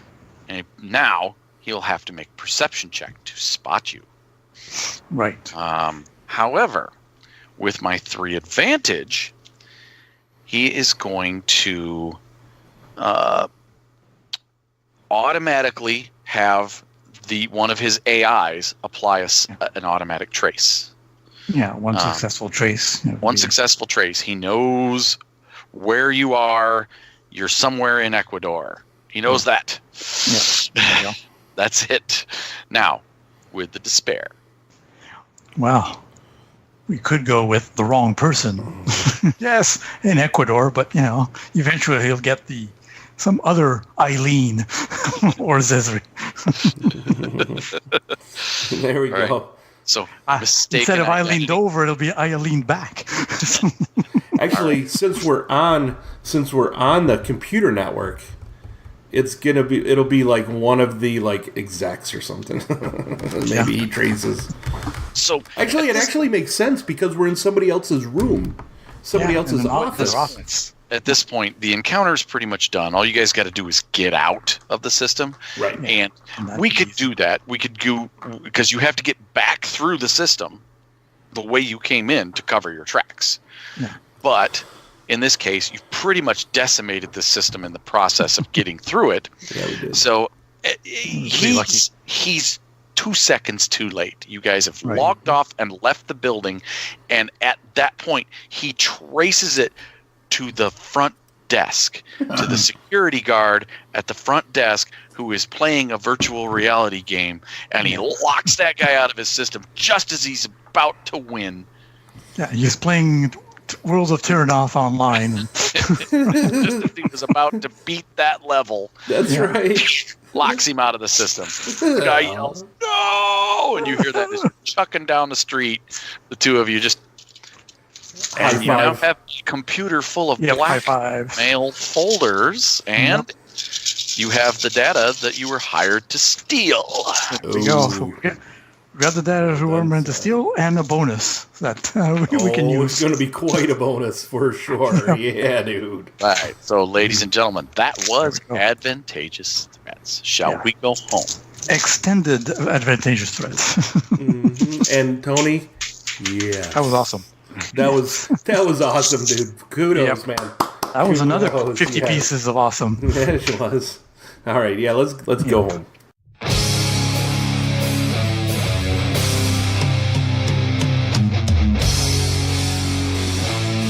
All right, everybody. Hope you enjoyed that encounter, that brilliant encounter that Tony created. Lots of fun, bud. That was awesome. That was so great, and hopefully everybody learned a bit about hacking in Android. I know I learned what we talked about. Yeah, and I learned a bit about this too. Going through an entire encounter like that just really pulls it all together. So, well done again, dude. Let's shout out to our Nerds International folks out there. Come find us on a network, on a Nerds International network on Mayways. Mainly, we're on Mayway, and we have a lot of shows out there. We have the Wild Eye, the Brewery, which Tony is running. Myself, Jamie, and Daryl through an Android show. The Murder Hobo Show, the 3T Tabletop Twats RPG Podcast. Formerly known as Imaginary Ramblings Podcast. I think they just had Matthew Jones, and I believe they just had something about, I don't know, there was a big movie that came out like a week ago. Yeah, a small superhero movie. Superhero movie. The Revengers or whatever it is. The Revengers, something like that, yeah. Mr. Mean Speaks is he has a... he does reviews. He does reviews. Thoughts of a Barbarian, a blog, Role Players Imaginarium, the Dragon's Toolbox. Stephanie, you going to ever update that again, or do I need to take this off here? Oh, you can take it off. I mean, I don't know if I'll come back to it. But hey, as much time. But go find it out there. He's got some great stuff out there. It is in Macho Men in Tights. So shout out to all you guys. The new baby show. And well done to everybody out there. Lots of cool stuff. And I enjoy it when I have time.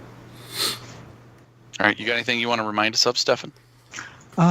Just what I spoke of at the beginning of the show. Bullets over Frisco Bay, a nice product on Drive-Thru RPG. Pay what you want, give generously to the Genu Gamer organization. Money goes towards them, and it's a great little adventure that I'm very proud of. That we worked as a community. Yeah, it was a bit like herding cats for a while when we put it together. But so you were rolling. So even though that is a Savage Worlds setting, you were kind of rolling some despair there to the start. At the beginning, it's like, like, please, is this done yet? No, and I'm motivating myself because I'm the artist as well, not just your coordinator. I'm trying to make the portrait. So you're also the president? My own part. Yeah. Hey, how convertible is that to Genesys? Oh, that would be easily convertible. Just, Savage World is fairly simple. So you're a couple of stats here and there, a few talents, and then you're good to go because it's also a sandbox kind of thing. It's not a linear adventure. And it's easily run in Genesis Core. You don't need anything other than Core. Nope. It's set in it's a crime setting in the 70s. Yeah, around in the 70s, Starsky and Hutch kind of era in San Francisco. So bell-bottom pants and roller skates and disco. So great place for Hemlock Jones to show up. There we go. Yeah, dude. Yeah, we got some cool characters based off sometimes some Hollywood characters, There you go. Awesome. All right. Well, you can talk about that stuff. Check it out over at the MeWe. And again, find the Nerds International group there. You can find us on MeWe. Mm-hmm. You can also contact us via findingthenarrativepodcast@gmail.com. You can get a hold of me and Stefan on Facebook. Mm-hmm. You can get a hold of Stefan on Twitter. You can get a hold of Chris via only email, or you could send him a pigeon or a raven. If you're a Game of Thrones fan, it'll eventually arrive in the Great White North. How is it up there, by the way? Is everything okay? Oh, yeah. Things are becoming green, and we've got some rain, but today was nice and sunny. Things are becoming green and growing. Yeah. All right. Rainy today. Cold. Listen to us wherever you find podcasts, Podbean, iTunes, YouTube. We're on Google Play, and we are now officially on Spotify. Yay! That was easy to do. Well done. And Whoever suggested that. That was great. Yeah, and on Twitter, it's at FTN_Genesis. Copy that. Mm-hmm. All right. So this is Tony saying, keep rolling them bones. And this is Stefan saying, don't forget to ask for those boost dice. And this is Chris telling you all to remember the rule of cool. Just have fun, everybody. Good night. Good night. See ya. Finding the Narrative, a Genesys RPG podcast, is not affiliated with or endorsed by any companies mentioned in this show. Any of the products mentioned on our show or appear on our website are the property and copyright of their respected owners. All items are used under fair use and educational and review purposes. All other items are the intellectual property of Finding the Narrative, a Genesys RPG podcast. Copyright 2019, all rights reserved.